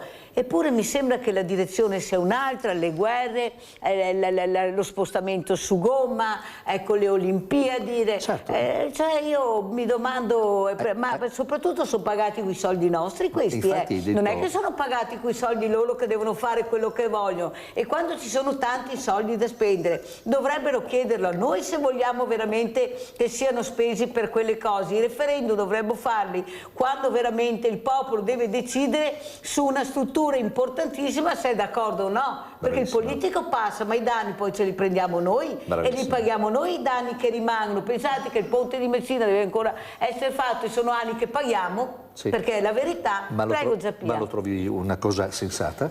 Cioè, una cosa, stiamo pagando un progetto che forse poi non si realizzerà neanche, perché poi alla fine ci saranno difficoltà, poi magari mancheranno gli ultimi soldi, semmai mancheranno, semmai ci sono ancora non si sa, però il buon senso è quello che secondo me, dal mio punto di vista, noi l'abbiamo perso. La politica non è quella, cioè non è la politica che ha bisogno non solo l'imprenditore, ma che ha bisogno il popolo. Il popolo ha bisogno di tutt'altra figura. Il popolo ha bisogno di risposte, ha bisogno di fatti, ha bisogno di... Le parole ne abbiamo già dette troppe e confondono anche le persone. È chiaro che poi alla fine basta una persona che dica o che vada a manifestare il mal comune generale, e quello adesso sicuramente prenderà quota, però ha bisogno della visibilità. E poi, Mirella, e poi tutte queste cose le farà? Noi il potere per controllarlo lo abbiamo? No, il voto. Possiamo cambiarlo, ma quanti mesi, quanti anni devono passare? Sapete quanti danni si possono fare in 6 mesi? Guardate le agevolazioni sui serramenti, quanti danni che hanno fatto. Ti dico questo, poi mi assumo la responsabilità. Io conosco, abbiamo fatto i serramenti per un cantiere. Questo cliente ha recuperato 1.600.000 euro di credito d'imposta. 1.600.000 euro. Uno dice, vabbè, no, questa è la quarta casa. Allora, io vi faccio un ragionamento. Io sono un imprenditore, per la carità, però sono anche una persona con un cuore e un buon senso. Vedo delle persone in difficoltà e sto pensando a questo cliente che ha recuperato 1.600.000 euro per fare una casa che forse non andrà ad abitare, aspetterà 5 anni per poterla vendere e quindi aver fatto il suo business, mentre ci sono delle persone che non riescono neanche a cambiare il portoncino d'ingresso, oppure ad arrivare a fine mese, oppure a fare una struttura dove accogliere 3 ragazzi, li avremmo salvati 2. Con 1.600.000 euro. Cosa avremmo potuto fare, Mirella?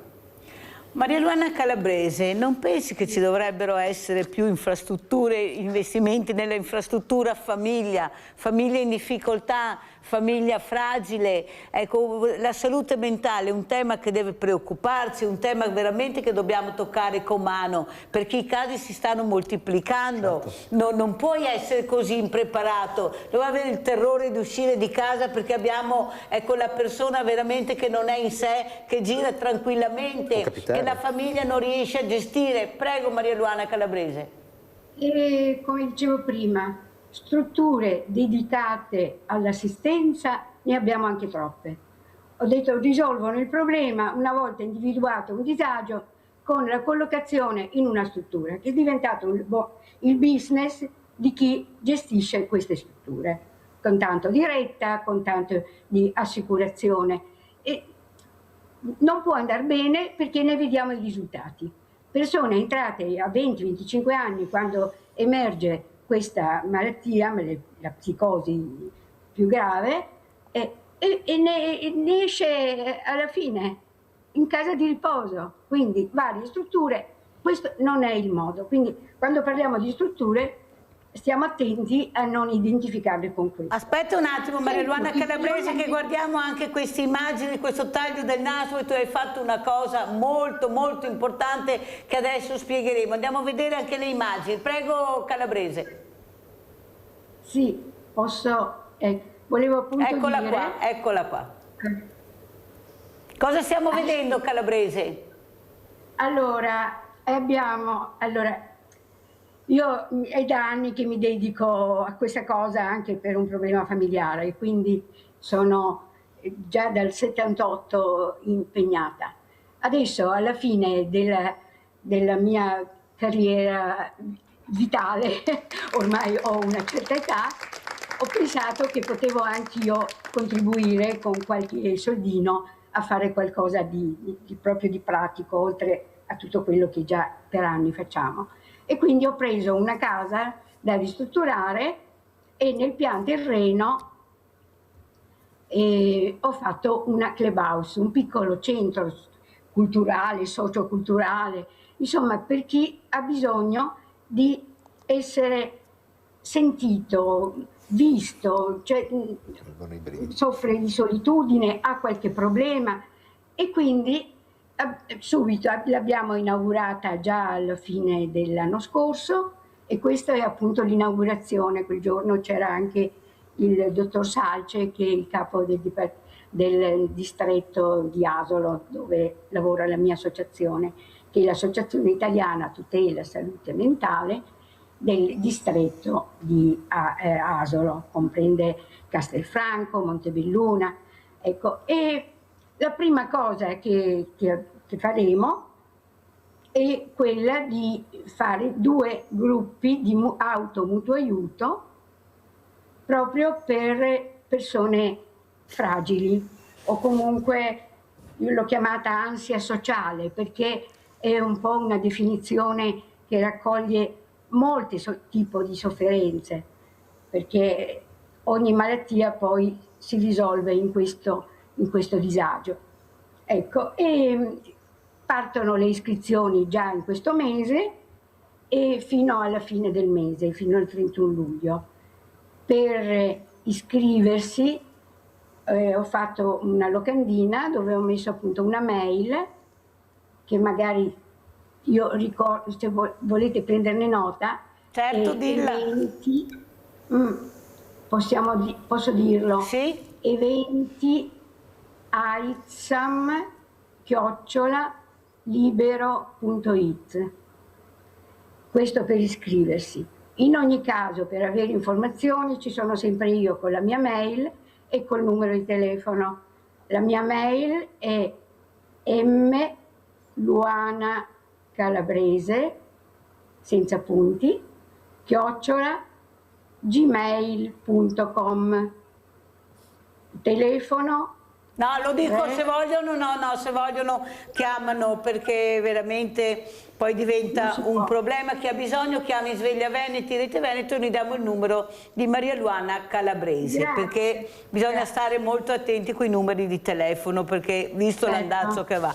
Cosa vuoi dire, Massimo Zappia, a questa donna che ha sentito il dovere di rimboccarsi le maniche perché ha il problema, come avete sentito, lo tocca con mano, bisogna fare qualcosa di concreto, e investe in un edificio, lo apre alla comunità, dà un ascolto alla comunità, un punto di riferimento. Veramente bisogna imparare da queste realtà che abbiamo nel territorio, non mettere i paletti. Prego Zappia. Guarda Mirella, mentre sentivo la dottoressa parlare avevo i brividi, perché la mia memoria torna a un fatto, a parte stiamo parlando, questi sono i fatti che contano, qua non ci sono state le parole, qua c'è stata una persona che ha detto il problema va risolto così. E ha messo lei economicamente. Ha messo lei da esempio, e quindi ci dovevano essere lì i personaggi politici ad imparare come si fa, perché bisogna imparare da queste piccole cose che sono oggi delle sfumature che forse ti danno ancora la voglia di mi alzo stamattina, vediamo, ci sono delle persone che la pensano come me. Se guardate alla fine nella storia, anche Don Bosco comprò Casa Pinelli per ospitare i ragazzi sbandati. Stiamo facendo né più né meno e di questo noi abbiamo bisogno. Ma dovrebbe farlo la politica questo, ma avrebbe aspettato anni e poi ci sarebbero stati scandali e poi ci sarebbero stati, bisogna vedere i soldi, qui bisogna aprire il borsellino, come ha fatto, questo è. Vediamo, adesso poi funzionerà sicuramente, bisogna replicarlo, ma bisogna imparare da questi eventi. È questo che il nostro territorio ha bisogno, questi sono i segnali giusti se vogliamo ricominciare. Certo, può nascere un'attività sicuramente pulita, però se tu lo vai a replicare, intanto fai una cosa per bene, perché è una cosa utile, non stiamo parlando di cianfrinate che non... Punto di riferimento per tutta la comunità in difficoltà per le fragilità, vi rendete conto? Ma poi Mirella, io guarda veramente mi sto commuovendo perché lasciamo perdere, è una goccia nell'oceano, ma pensate cosa ha fatto questa signora? Cioè ha preso i suoi risparmi, i risparmi di una vita per far qualcosa per un altro. Questo è altruismo. Questo è altruismo. Queste persone andrebbero premiate. Posso aggiungere? Aspetta un attimo, Calabrese, perché abbiamo una telefonata, se no mi cade la linea. Abbiamo Giulia da Venezia. Vai Giulia. Mirella cara, ciao. Buongiorno a tutti e ai tuoi meravigliosi ospiti che hai là. Perché tu chiami sempre persone importanti, ma questi di stamattina, specialmente la dottoressa là, l'imprenditore, sono ospiti, ma è quello che hanno detto Mirella. Allora Mirella, per quello che ha detto della casa mi sono venuti i brividi anche a me, perché si vede che è una persona che ha un cuore grande. Sì. Dottoressa, lei è una persona meravigliosa, ha un cuore grande, cara. E perché il bene che lei farà se lo troverà, cara, perché è il male che non ti portano via, ma il bene non te lo porta via nessuno.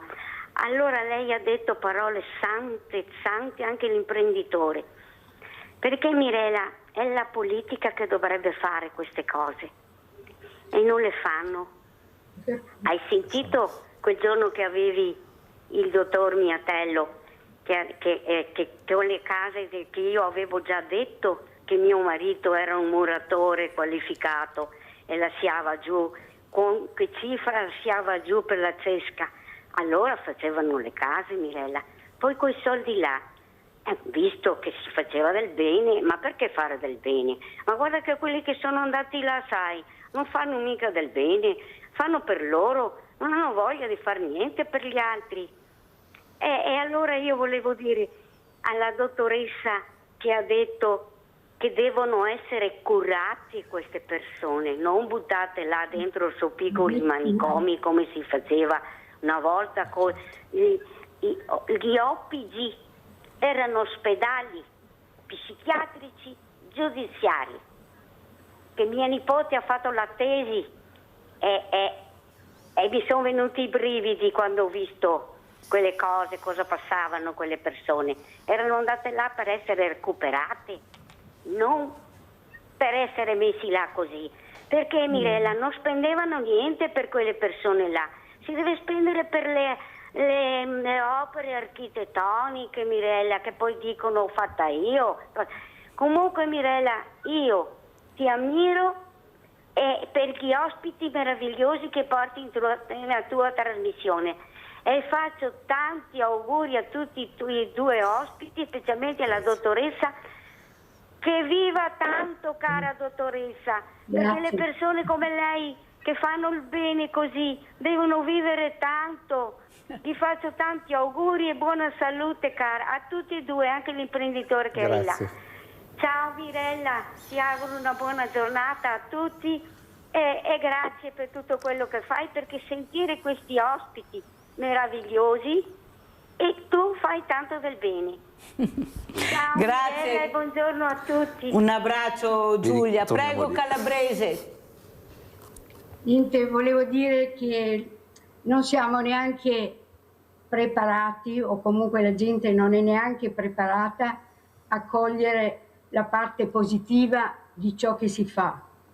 A me hanno detto che ho usato probabilmente i soldi dell'associazione, sa, quelle associazioni che hanno tanti soldi, così ho sentito dire.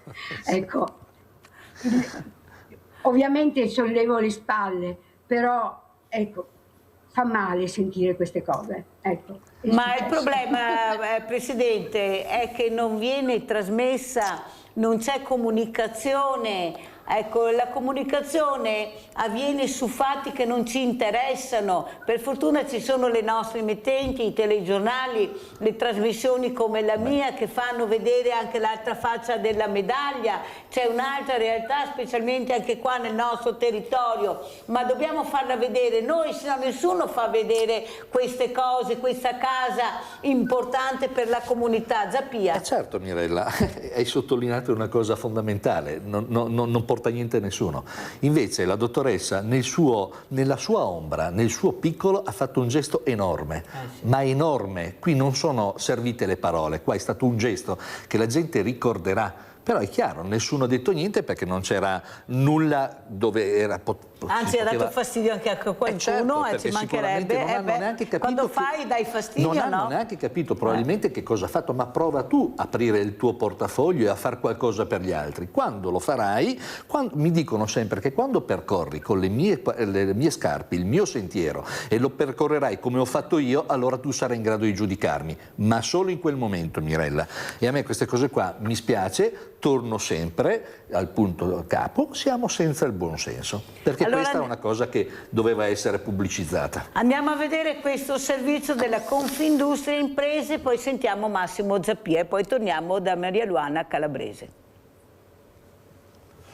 Un nuovo impulso allo sviluppo economico e sociale del Veneto e risposte efficaci alle sfide che le aziende devono affrontare, accorciando le distanze tra istituzioni e territori. Sono gli obiettivi del roadshow di CDP e Confindustria Insieme per il futuro delle imprese, che ha fatto tappa a Venezia dopo Roma, Cagliari, Bologna, Firenze, Bari, Torino e Napoli. Dobbiamo lavorare perché le imprese devono fare quel salto che oggi lo richiede il mercato, quindi di crescita, di anche rafforzare patrimonialmente le aziende, perché solo così si riesce ad affrontare quegli investimenti legati all'innovazione che oggi sono richiesti. Lo scenario internazionale non aiuta, ma il mondo imprenditoriale veneto è pronto a rimboccarsi le maniche. Sono tutte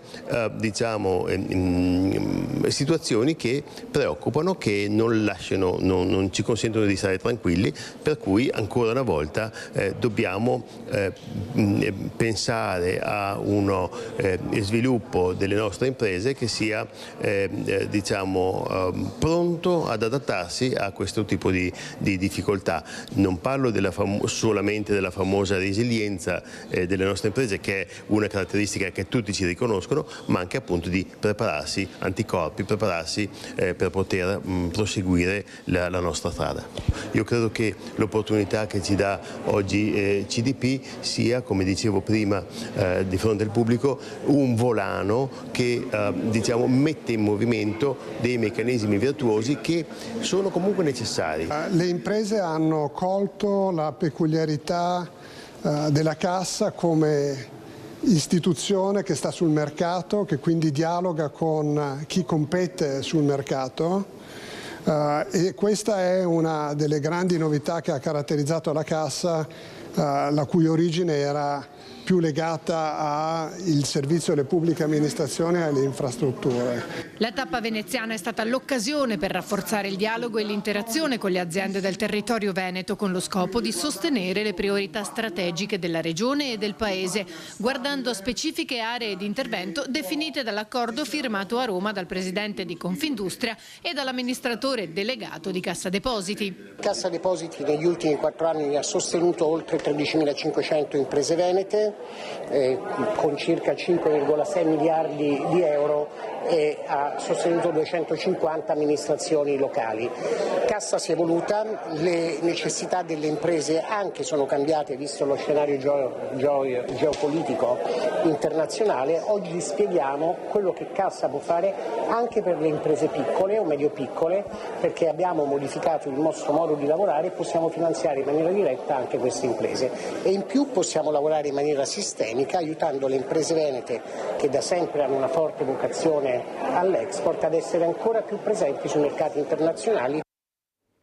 Piccolo e bello, ma non sei produttivo, non riesci a competere con questi colossi che arrivano, oppure questi imprenditori che veramente a un certo punto fanno squadra tra di loro, ma se non riesci a entrare su questo meccanismo, Cassa Deposito e Prestiti, io vorrei sapere a quante persone hanno dato i soldi, a quante imprese che hanno bussato, perché io ho provato a bussare anni fa con un imprenditore perché era in grande difficoltà, ma soldi. Com'è la situazione adesso? È cambiato? Non è vero che c'è questo aiuto alle piccole e medie imprese? Assolutamente no, sono sempre dei palliativi, perché la piccola e media impresa è sempre più fortemente in difficoltà, quindi anche il piccolo imprenditore, ripeto, che ha 5, 6, 7, ma anche 2 dipendenti, che comunque è un imprenditore, andrebbe sostenuto ed aiutato. Perlomeno devi agevolarlo nel togliere qualche burocrazia, invece è sempre peggio.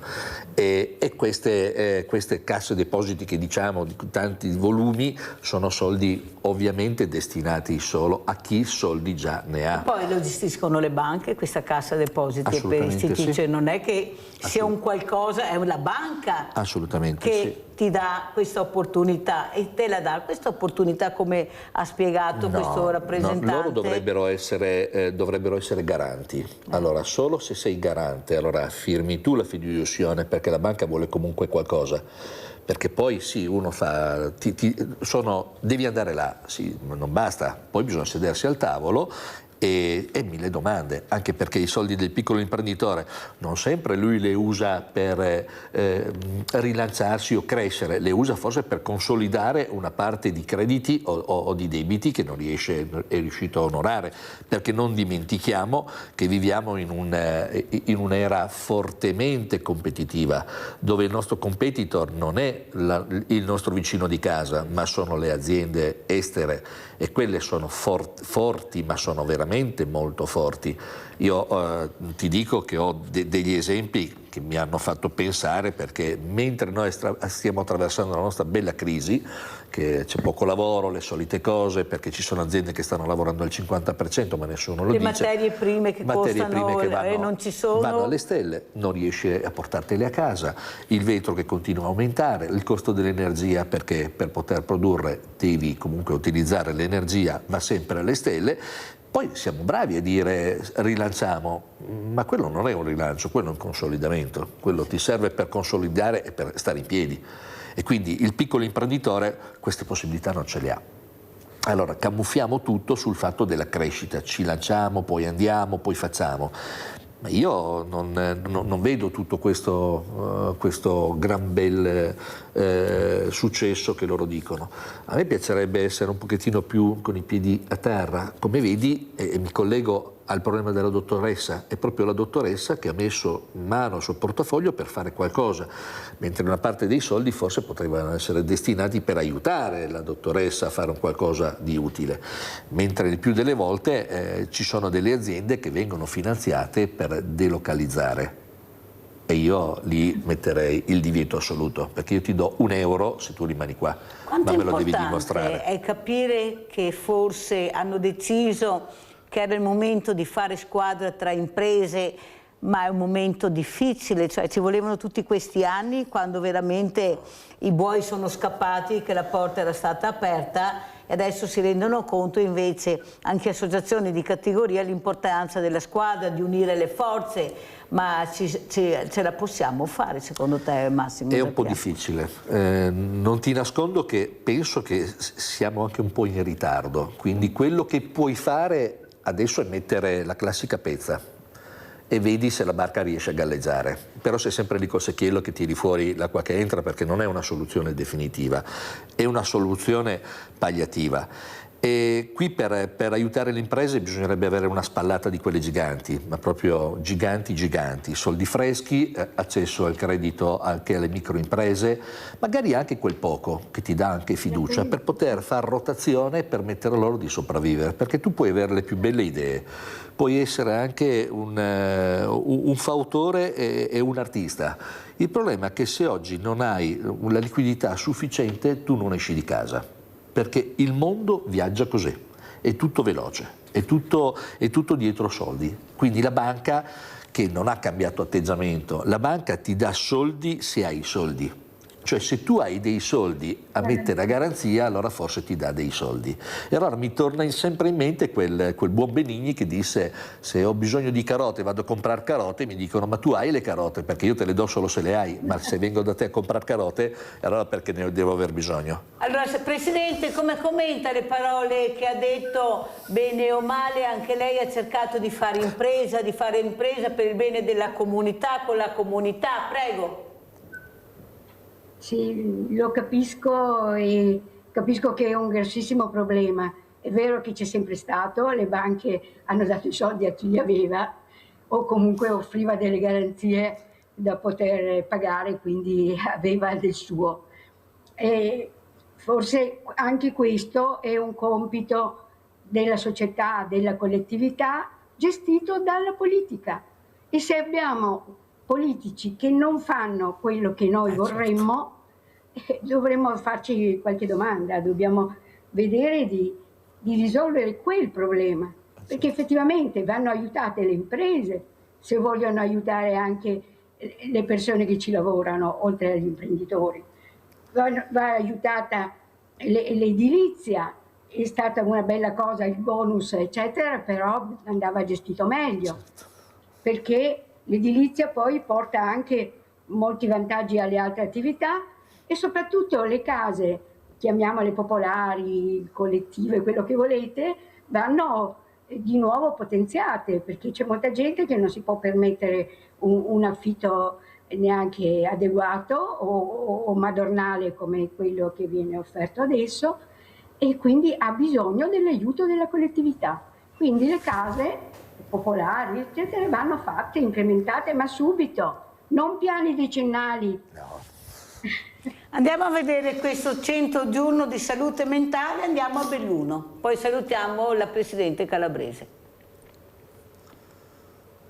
Un altro modo di fare salute mentale è possibile e finalmente, viene da dire, lo insegnano gli esempi virtuosi di Trieste e di Gorizia, con modelli basati sulla fiducia, sulla responsabilità, sulle competenze integrate e sulla comunità, in luogo della chiusura, troppo spesso in reparti inidonei e fatiscenti, e sul contenimento.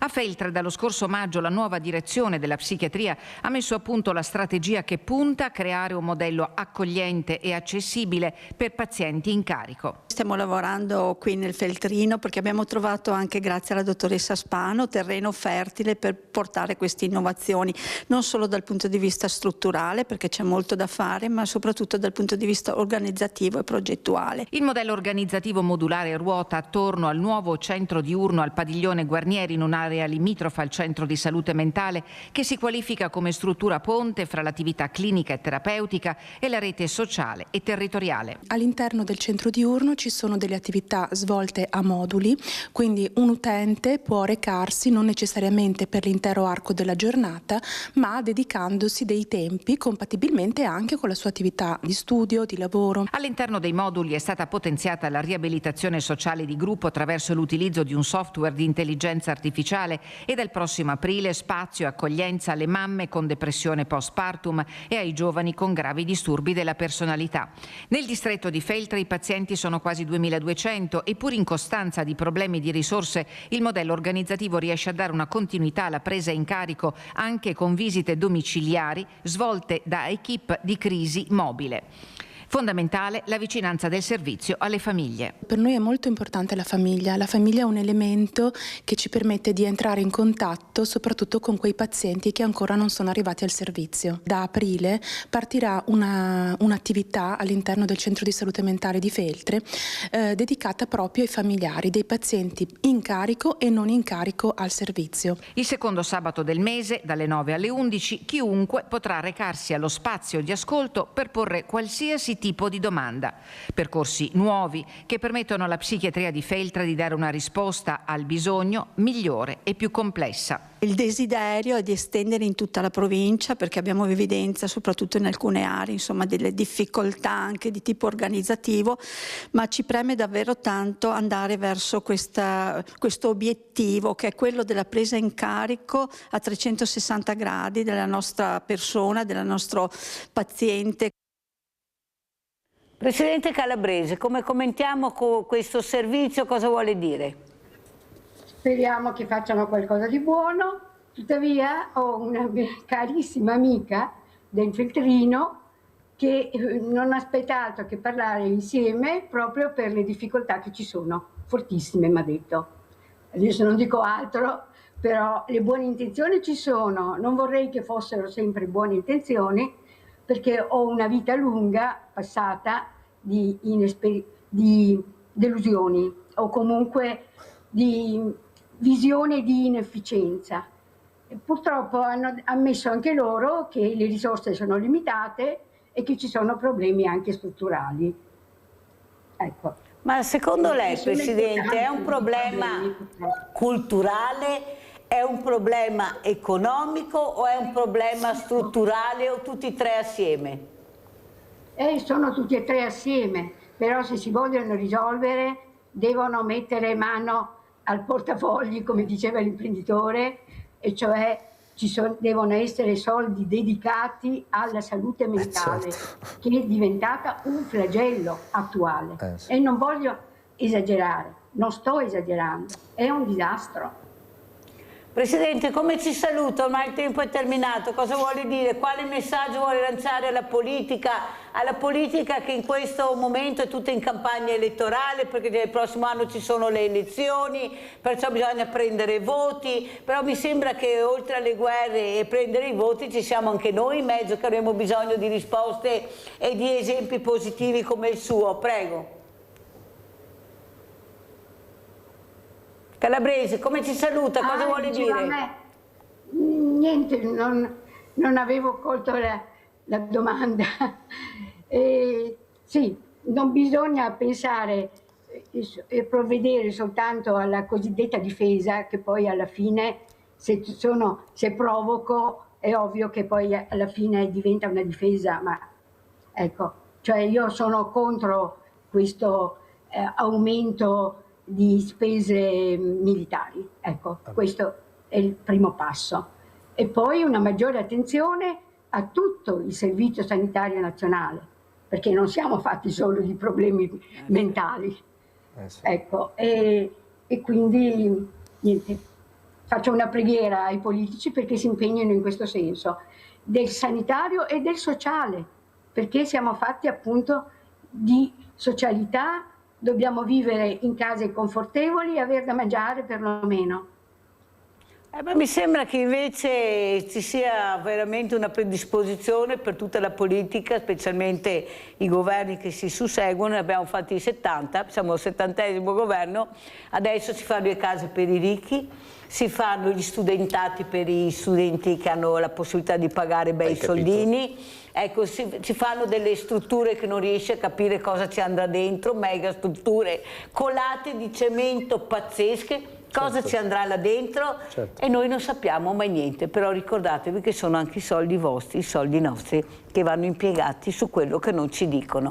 Grazie Presidente Calabrese di essere stata con noi, Maria Luana Calabrese, mentre Massimo Zappia si ferma ancora con noi. Pubblicità. Grazie a voi, grazie, alla prossima.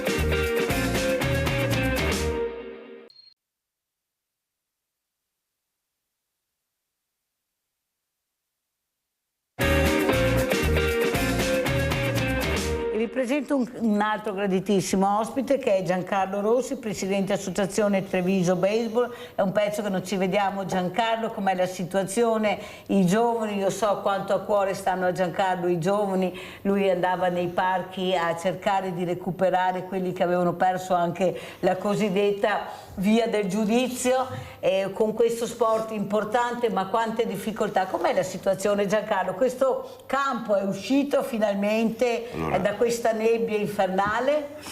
Diciamo che lavoro ce n'è tanto, è cambiata un po' la situazione, per fortuna, grazie all'aiuto tuo, e questo lo posso dire veramente, che si sono messi in moto alcuni meccanismi, e grazie, se lo posso dire, anche un ente di promozione sportiva, qual è l'Oxine, che ci ha dato l'opportunità tramite loro di avere un campo, per fortuna, di allenamento, anche se è un campo parrocchiale, che stiamo cercando delle sinergie anche con loro, e per fortuna quest'anno siamo riusciti ad allenare la nostra squadra qua a Treviso, anche perché noi avevamo delle collaborazioni, però le collaborazioni, come al solito, se sono finalizzate al bene dei giovani e non sono finalizzate a un interesse, allora servono e sono produttive, ma quando queste praticamente sono orientate a senso unico, noi non abbiamo bisogno di dare visibilità o immagine alla nostra società, anche se ci teniamo, ma noi vogliamo che i giovani vengano in campo, e grazie all'Oxine e grazie veramente anche al parroco che ci ha concesso questo, ci ha dato questa opportunità, tenendo presente una cosa, che comunque il campionato del Treviso softball ragazze,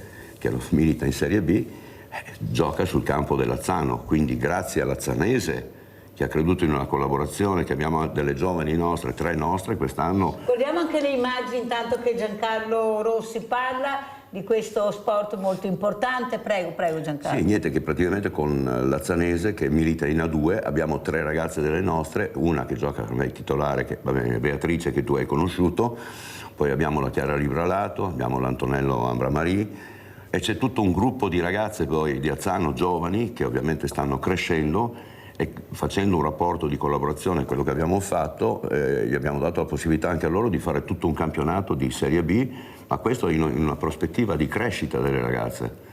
Quindi ti dico, il lavoro che stiamo facendo, ne sono contento, sono orgoglioso delle mie ragazze, guai chi me le tocca. Tutte ragazze, tutte ragazze. Tutte ragazze, ma abbiamo anche il gruppo amatoriale. Noi quest'anno come società, anche se siamo così un'entità un po' strana, cioè piccolini, abbiamo portato le prime finali nazionali di Baseball 5, che è una disciplina sempre inerente alla federazione.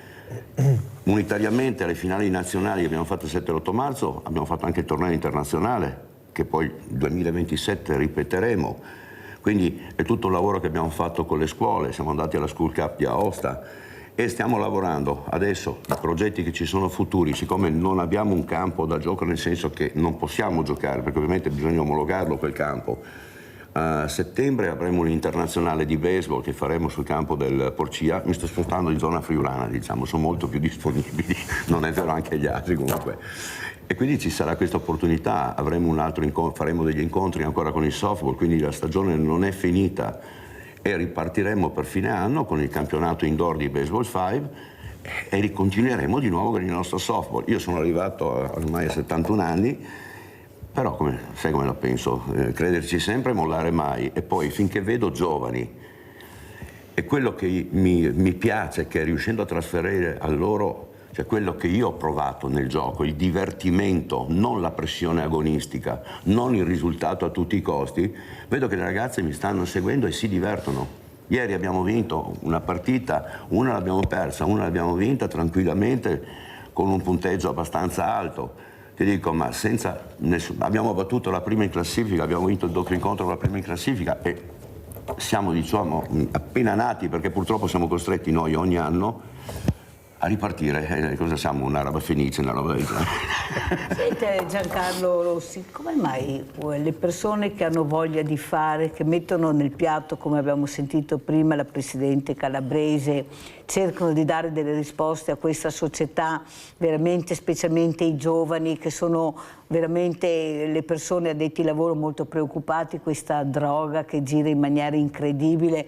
Ecco, Giancarlo Rossi che invece cercava di dare delle risposte, dei paletti e delle difficoltà incredibili. In Italia c'è solo il calcio, se ti sposti l'asticella su un altro sport, no, qui c'è il calcio, c'è poi l'elite, c'è il golf, c'è il tennis, ma invece noi dobbiamo aprire il ventaglio degli sport per dare la possibilità a questi ragazzi. E perché una persona che vuole fare fa così tanta difficoltà, Giancarlo, quando a rapportarsi con le istituzioni, tante parole, promesse neanche una, perché sanno magari che non possono mantenerle? Sono promesse campate in aria, il discorso è questo. Hai toccato l'argomento che non voglio entrare in maniera più assoluta in politica. Io faccio una questione, qua ne faccio una questione squisitamente commerciale, c'è un'immagine, c'è un prodotto e valgono i numeri. Cioè non mi interessa avere un rapporto con i giovani, parlare di sport, ho tanti numeri, quei numeri sono tanti genitori e quei genitori sono voti.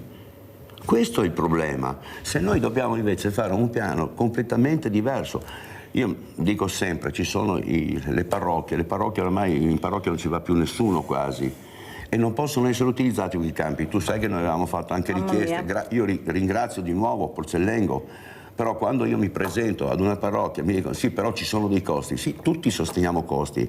Io sono 10 anni che mantengo la mia società, cioè abbiamo trovato adesso un istituto bancario che ha creduto in questo progetto. Non sono grandi cifre, però sono quel piccolo aiuto che quest'anno ci ha permesso di respirare. Vai in cerca a parlare di immagine, noi facciamo un campionato nazionale. Andiamo nelle scuole, cerchiamo di coinvolgere, tu sai che anche a tutte le manifestazioni cerchiamo di essere presenti per mandare un messaggio.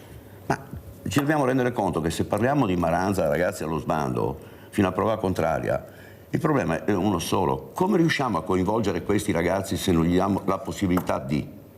È questo quello che noi dobbiamo cambiare. E ancora ad oggi continuiamo a discutere in Maranza, sì, perché si comportano male. Tu sai che io anche vado nelle scuole. Vi posso garantire una cosa, che se tu inizi a parlare con questi ragazzi, il mondo cambia completamente, perché non sono ascoltati.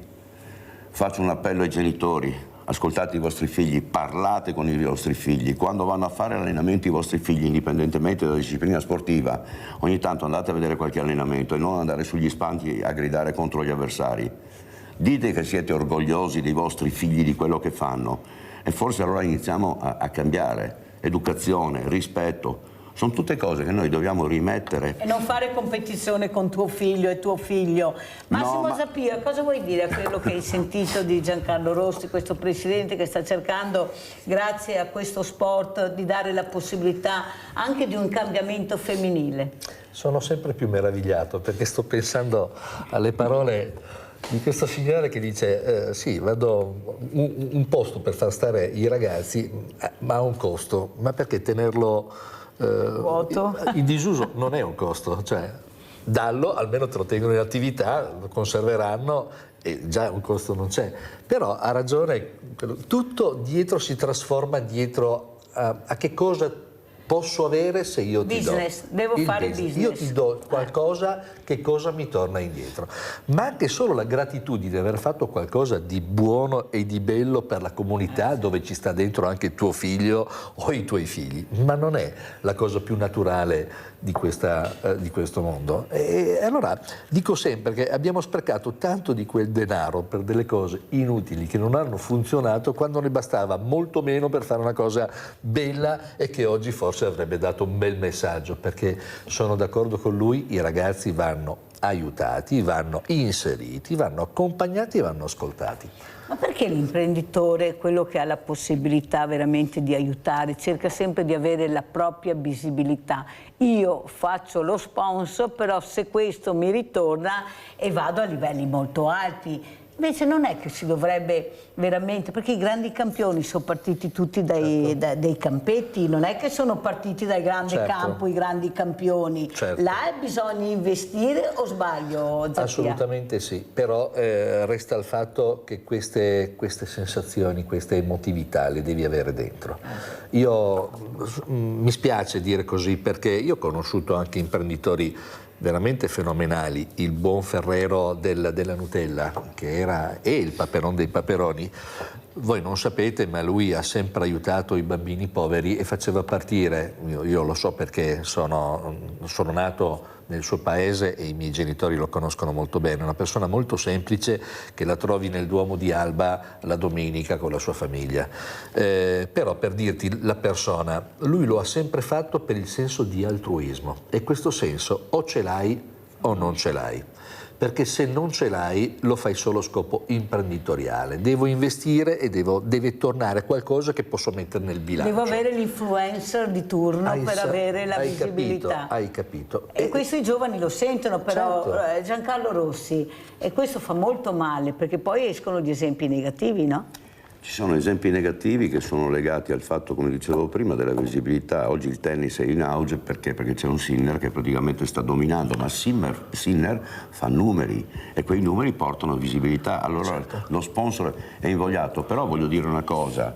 C'è praticamente una possibilità di sponsorizzazioni per i quali praticamente gli imprenditori vengono defiscalizzati e quindi c'è la possibilità anche su questo, poi sta alla sensibilità dell'imprenditore, perché se tu mi dai un qualcosa dove che viene firmato un contratto che viene depositato alla SIAE, si può stipulare un contratto di questo tipo ed è defiscalizzato per gli imprenditori e questo va a sostegno. Io dico, quei soldi comunque, scusate se lo dico così brutalmente, ma vanno comunque pagati perché sono delle tasse. Allora dico, se questo dà una possibilità fino a un certo importo, perché stiamo parlando... Scusami Giancarlo, se uno vuole fare una donazione libera, è libero di farlo in qualsiasi maniera, e l'imprenditore, gli escamotage per poter cioè ci sono, tutti si può fare, però quello che io trovo assurdo è che con tutte le voci a bilancio che abbiamo messo nel nostro governo, una piccola percentuale, uno 0,01, se lo dedichi anche solo a questo, guarda che non ne fai niente mica di sbagliato, perché sono quelle associazioni diciamo che vivono nell'ombra e fanno tantissimo con uno sforzo enorme, perché tu con poco potresti fare veramente numeri. No, ma poi siamo associazioni di volontariato. Cioè, perché noi, nessuno viene premiato già solo quello.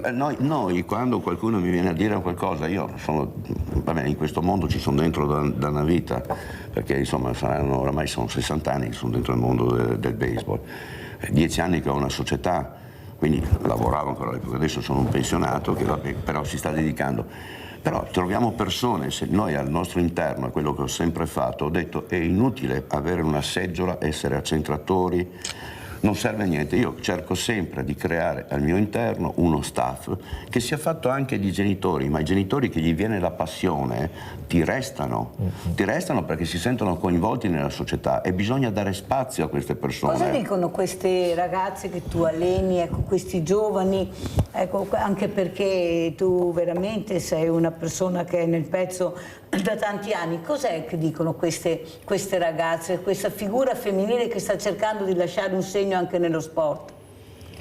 Loro diciamo che intanto c'è un distinguo da fare tra uomini e donne, non per un fatto di sesso, sono due mentalità completamente diverse. Io trovo una maggiore partecipazione da parte delle ragazze, un maggior coinvolgimento rispetto ai ragazzi. I ragazzi vengono, giocano, invece qua c'è la voglia di voler emergere e sono molto più caparbie. Quando gli dai un'opportunità, queste non mollano, vengono avanti. E ti posso garantire una cosa, che di tutte le ragazze che io ho seguito, la stragrande maggioranza non pensano alla discoteca, non sto scherzando, non pensano a questo. Io ho due figlie che ormai, hanno 20 anni tra poco, e queste praticamente loro mi dicono sì, noi facciamo sport, facciamo le nostre cose, se gli parli di andare in giro a far festa, non gliene frega niente. Cioè, sono nate con una mentalità per cui anche l'ambiente sportivo, noi dobbiamo imparare una cosa. Quando dicevo prima smettiamola di fare agonismo, una cosa che fa molto bene e mi piace ed è il rugby, anche se non è la mia disciplina, il coinvolgimento di questi ragazzini che vanno a giocare, non esiste una squadra, li mettono insieme. E il divertimento, se io ho un ragazzino che è soddisfatto, viene a giocare, si diverte, porta un altro ragazzino. E quando si vive nel sociale e si impara a costruire un gruppo, il nostro è uno sport particolare, il nostro è uno sport per cui Andiamo a vedere le immagini che sono belle di queste ragazze che giocano, prego. Il nostro sport è uno sport particolare perché praticamente c'è qualcuno che si sacrifica per un proprio compagno di squadra. Sì, praticamente per permettere l'avanzamento di un corridore c'è qualcuno che si fa eliminare appositamente. E questo cosa significa? Significa praticamente creare gruppo, creare squadra. Cioè, c'è l'unità Ma come lo fanno nello sport, lo faranno poi nella vita. Ma difatti io dico, sto dicendo questo proprio, che loro sono proprio, vedi una trasformazione completa, e poi prendi ragazze che arrivano, che oggi purtroppo quando si parla praticamente di... Ma guardatele bene, veramente sono delle toste. Tamara da Lancenigo, lasciamo le immagini, vai Tamara.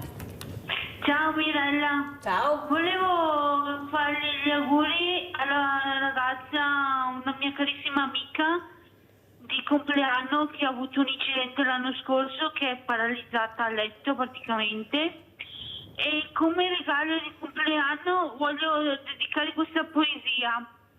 Siate sempre chiavi sulla natura delle vostre emozioni nei confronti degli altri. L'ambiguatura crea prigionieri. Buon compleanno tesoro mio, grazie mille della tua amicizia che hai con me, ciao.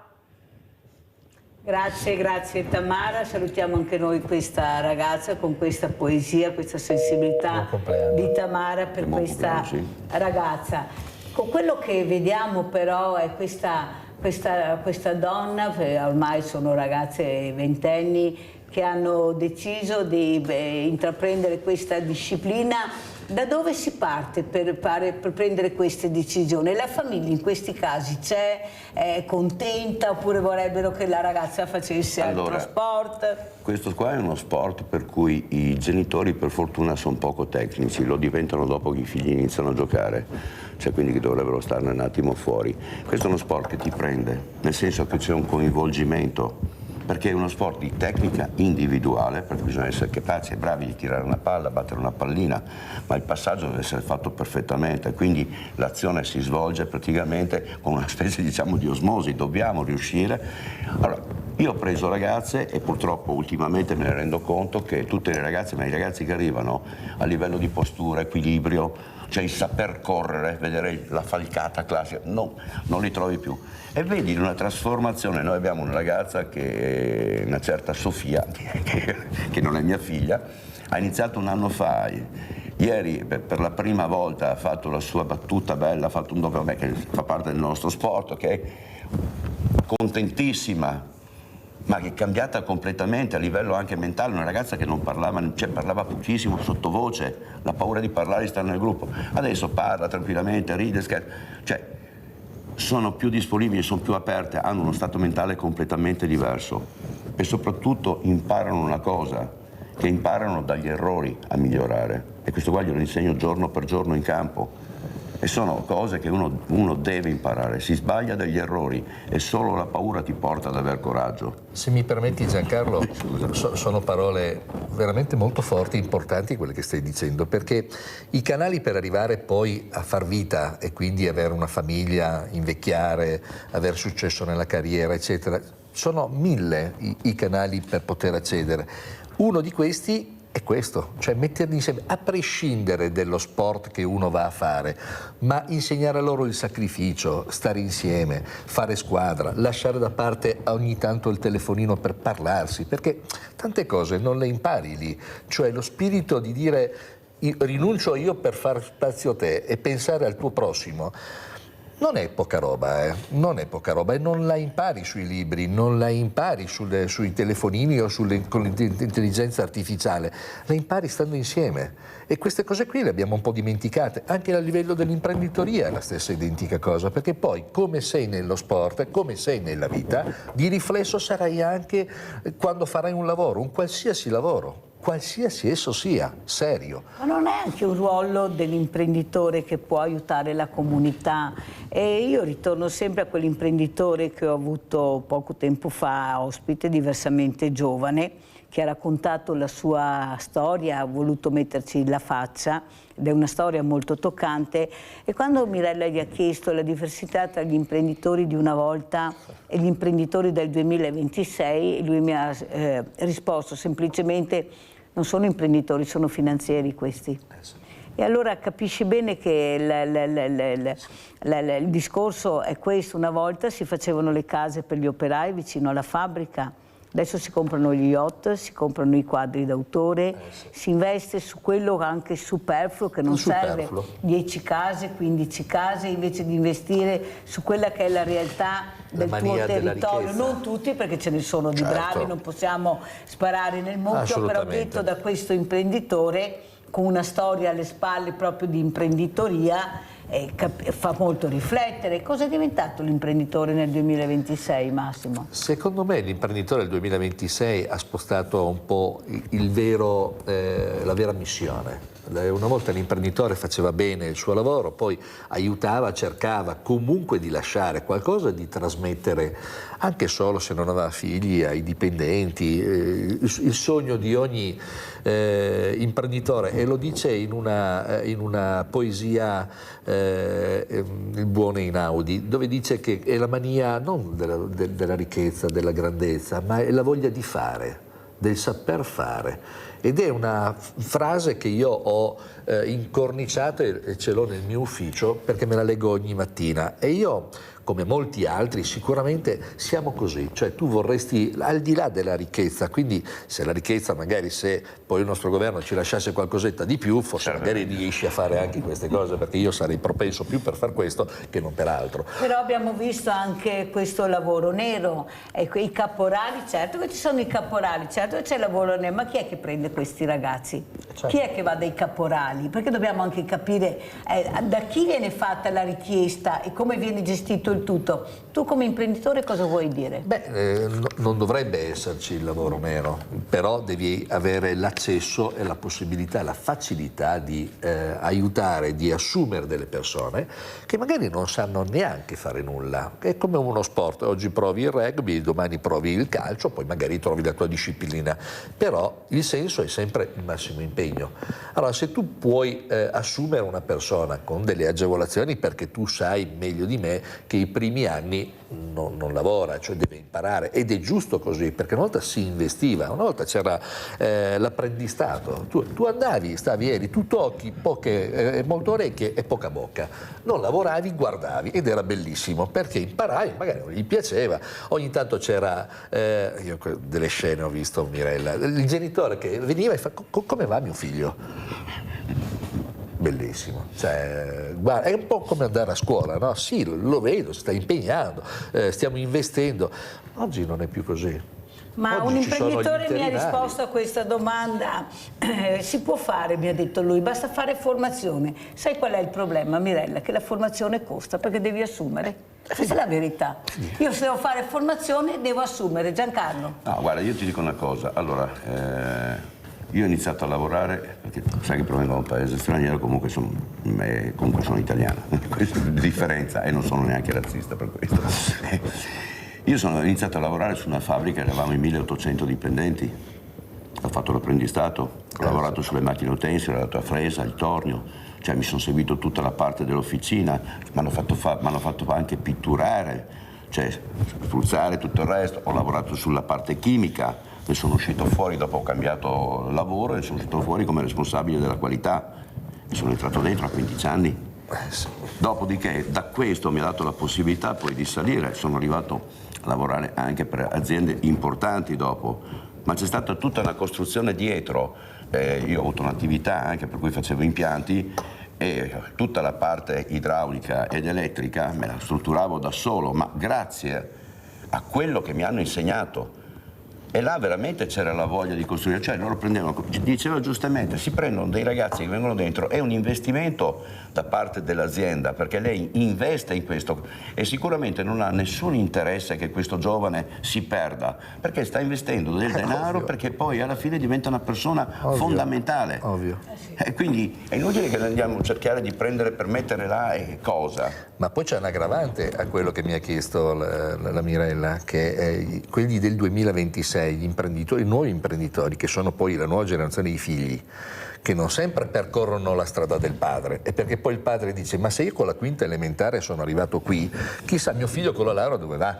Ma magari non va da nessuna parte, perché si è perso il percorso che sei, secondo me, obbligato a fare in azienda, perché tu devi conoscere, devi capire cosa fa un operatore prima di dire lui non è capace a fare, perché è facile giudicare quando hai le mani pulite, poi devi giudicare quando il lavoro l'hai fatto. Allora lì capisci che ci siamo un po' persi. Ma non è che anche fa fatica a lasciare, ecco, la sponda al figlio, questo imprenditore che cerca di tenere sempre lui, e questo non fa bene. No, ce ne sono di bravi, ma noi dobbiamo dirlo a quelli che non riescono a capire che è il momento di lasciare le redini, di far provare questo ragazzo che magari poi è anche bravo, sbaglierà, ma imparerà. Infatti, se ha questo indole, diciamo. È quello che dico sempre io, no? Cioè, un buon padre non sarà sicuramente un ottimo imprenditore e viceversa, perché quando sei padre e imprenditore la cosa si complica, perché allora fai fatica a lasciare, perché se lasci allora vuol dire che non hai fiducia di tuo figlio, perché se non lasci vuol dire che allora sai che tuo figlio è limitato, ma non lo sai, devi accompagnarlo, non puoi prenderlo, buttarlo lì. Cioè io prima di fare questo mestiere mio padre mi ha sempre detto, ho imparato dalla gavetta, mi ha detto: per me guarda, non c'è problema, puoi andare dove vuoi, studiare tutto ciò che vuoi, ho fatto la laurea, però il pomeriggio andavo a aiutarlo. Giancarlo Rossi, siamo in chiusura, come vuoi salutarci, cosa vuoi dire? Cosa voglio dire? Speriamo che cambi qualcosa, speriamo che si inizi veramente a mettere giù delle basi dove si inizia a parlare veramente di collaborazione, inizia collaborazioni e sinergie, dove che diamo la possibilità veramente ai giovani, perché noi non siamo più i giovani, il futuro sono loro e non possiamo precludere il futuro ai ragazzi se ovviamente non gli diamo delle opportunità. Sbaglieranno e proviamo ad ascoltarli, aiutiamoli, diamogli una mano. Sbagliano, facciamogli capire le regole. Io vedo che quando qualche ragazzo o qualche ragazza non rispetta come atteggiamento, a modo, dico, ricordatevi sempre una cosa: il rispetto è fondamentale, le regole vanno rispettate. Volete crescere, confrontatevi, avete fatto un discorso di telefonino, dico, questo strumento non vi mette a contatto. Questo vi isola, perché sono tutte conoscenze che sono fittizie e non è il messaggino che ti mandi: ciao, dove sei? No, una volta usavamo il gettone, ci trovavamo senza telefoni e vivevamo benissimo ed eravamo veramente coinvolti, cioè l'aspetto sociale c'era, lo sentivi.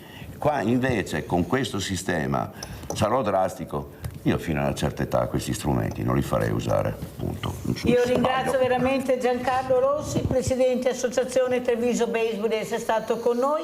Grazie anche a Massimo Zappia, imprenditore, ecco, soprattutto per capire l'importanza di ascoltare, ma lo diciamo tutti, perché tutti dobbiamo ascoltare e soprattutto ascoltare le fragilità. Abbiamo anche ieri, avete visto, ne ho parlato stamattina, quanti morti, ecco, forse dobbiamo veramente capire che tutti quanti dobbiamo darci una calmata, rispettare le regole e veramente cercare di capire che abbiamo una vita sola, ecco, e non ne abbiamo altre, perciò teniamocela stretta e rispettiamo quando usciamo di casa le persone che incontriamo. Grazie, grazie ai miei ospiti. Adesso andiamo a vedere il vostro assegno a chi è andato.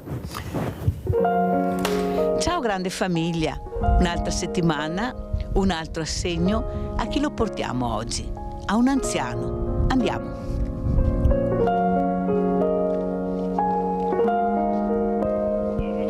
Buongiorno, eccolo qua. Giulio, buongiorno. Permesso, permesso.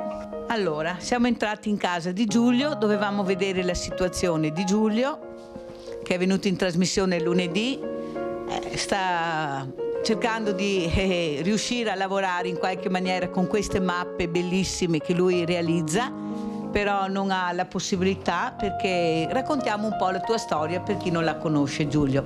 Allora, Giulio Micheli è venuto in trasmissione perché ha bisogno di aiuto. Non aveva il coraggio di chiederlo e allora io l'ho aiutato, nel senso che l'ho chiesto io per lui. Questa mattina siamo qua perché io volevo vedere con i miei occhi la situazione di Giulio, come viveva, dove viveva e cosa si può fare per aiutare, perché l'anziano va sempre aiutato, indipendentemente da tutto e da tutti. Allora, chi sei Giulio Micheli? Quanti anni hai? 78. Cosa facevi nel passato? Beh, ho fatto il piano regionale del Veneto, fatto cartine, dopo a New York ho lavorato a alto livello sia in politica. Quante lingue sai, Giulio? Beh, una volta leggevo tranquillamente il greco, tragedie, il latino, dopo ho studiato anche il russo perché facevo fisica atomica e quindi ho studiato il tedesco, l'inglese per conto mio, il francese. Ecco, avete capito? Adesso non ricordo più tanto, ma comunque. Che laurea hai? No, nessuna. E cosa fai? Adesso sto facendo queste cartine qua. Ma spiega cosa sono queste cartine? Sono delle mappe? No, perché ho progettato il dogano, cioè sto facendo New York, Venezia, Parigi, Londra e Berlino per dimostrare come mai loro in questa seconda globalizzazione stanno aumentando, sono diventati boss a livello mondiale, mentre Venezia, che era fondamentale nella prima globalizzazione, sta scendendo. E quindi vedere gli esempi da loro e portarli qua in Italia. Cosa hai bisogno e di quanto hai bisogno? Ma io ho bisogno sui 1.500 euro. E nessuno ti aiuta? Neanche, ho visto, io faccio la raccolta, vedo aiutati a tutte le parti, neanche un euro. Hai bussato alle porte di qualcuno? Senza fare nomi. No, anche quando adesso non posso avere finanziamenti perché ho più di 65 anni, ma anche prima sono andato microcredito, banca etica, eccetera, eccetera. Hai detto che cartine non ne frega niente a nessuno. È invece una cosa molto importante per una città, perché tu quando hai questa piantina in mano sai dove sei, dove vuoi andare, cosa trovi. Non so se qualcuno ha capito cosa realizza, è una cosa importante per tutti. Forse gli stranieri sono più avanti di noi con queste piantine perché loro hanno sempre le piantine in mano, ma soprattutto quando arrivi in una città ci dovrebbe essere la piantina su tutte le città dove tu sai cosa vuoi anche vedere. Sì, no, oltre a quello. No, allora, no. spieghiamo, prendine una. Allora, per esempio a New York avevo... No, prendi in Italia, dall'Italia. Ecco, dai.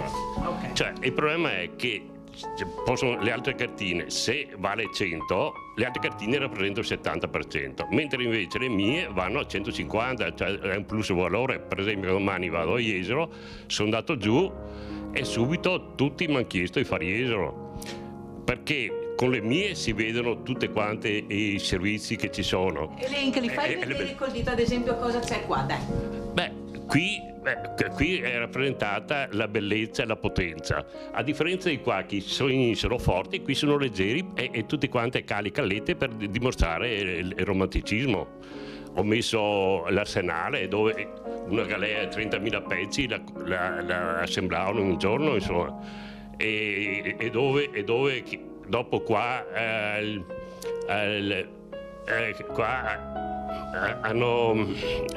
la base delle banche centrali moderne. Allora, tu sei un cartografo. Un cartografo non può vivere in un appartamentino piccolissimo così, ma soprattutto guardiamo la muffa. Dopo noi chiamiamo il sindaco Mario Conte.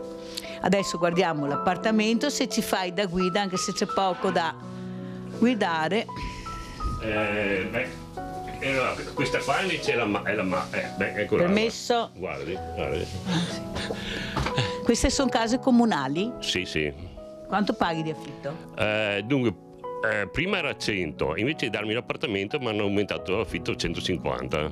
150 euro. 150 euro, cioè che se io invece mi davano l'appartamento 3 anni fa, quei soldi avrei risparmiato. Quale appartamento? Un appartamento comunale dove pagano 30-40 euro. Ma tu hai fatto domanda?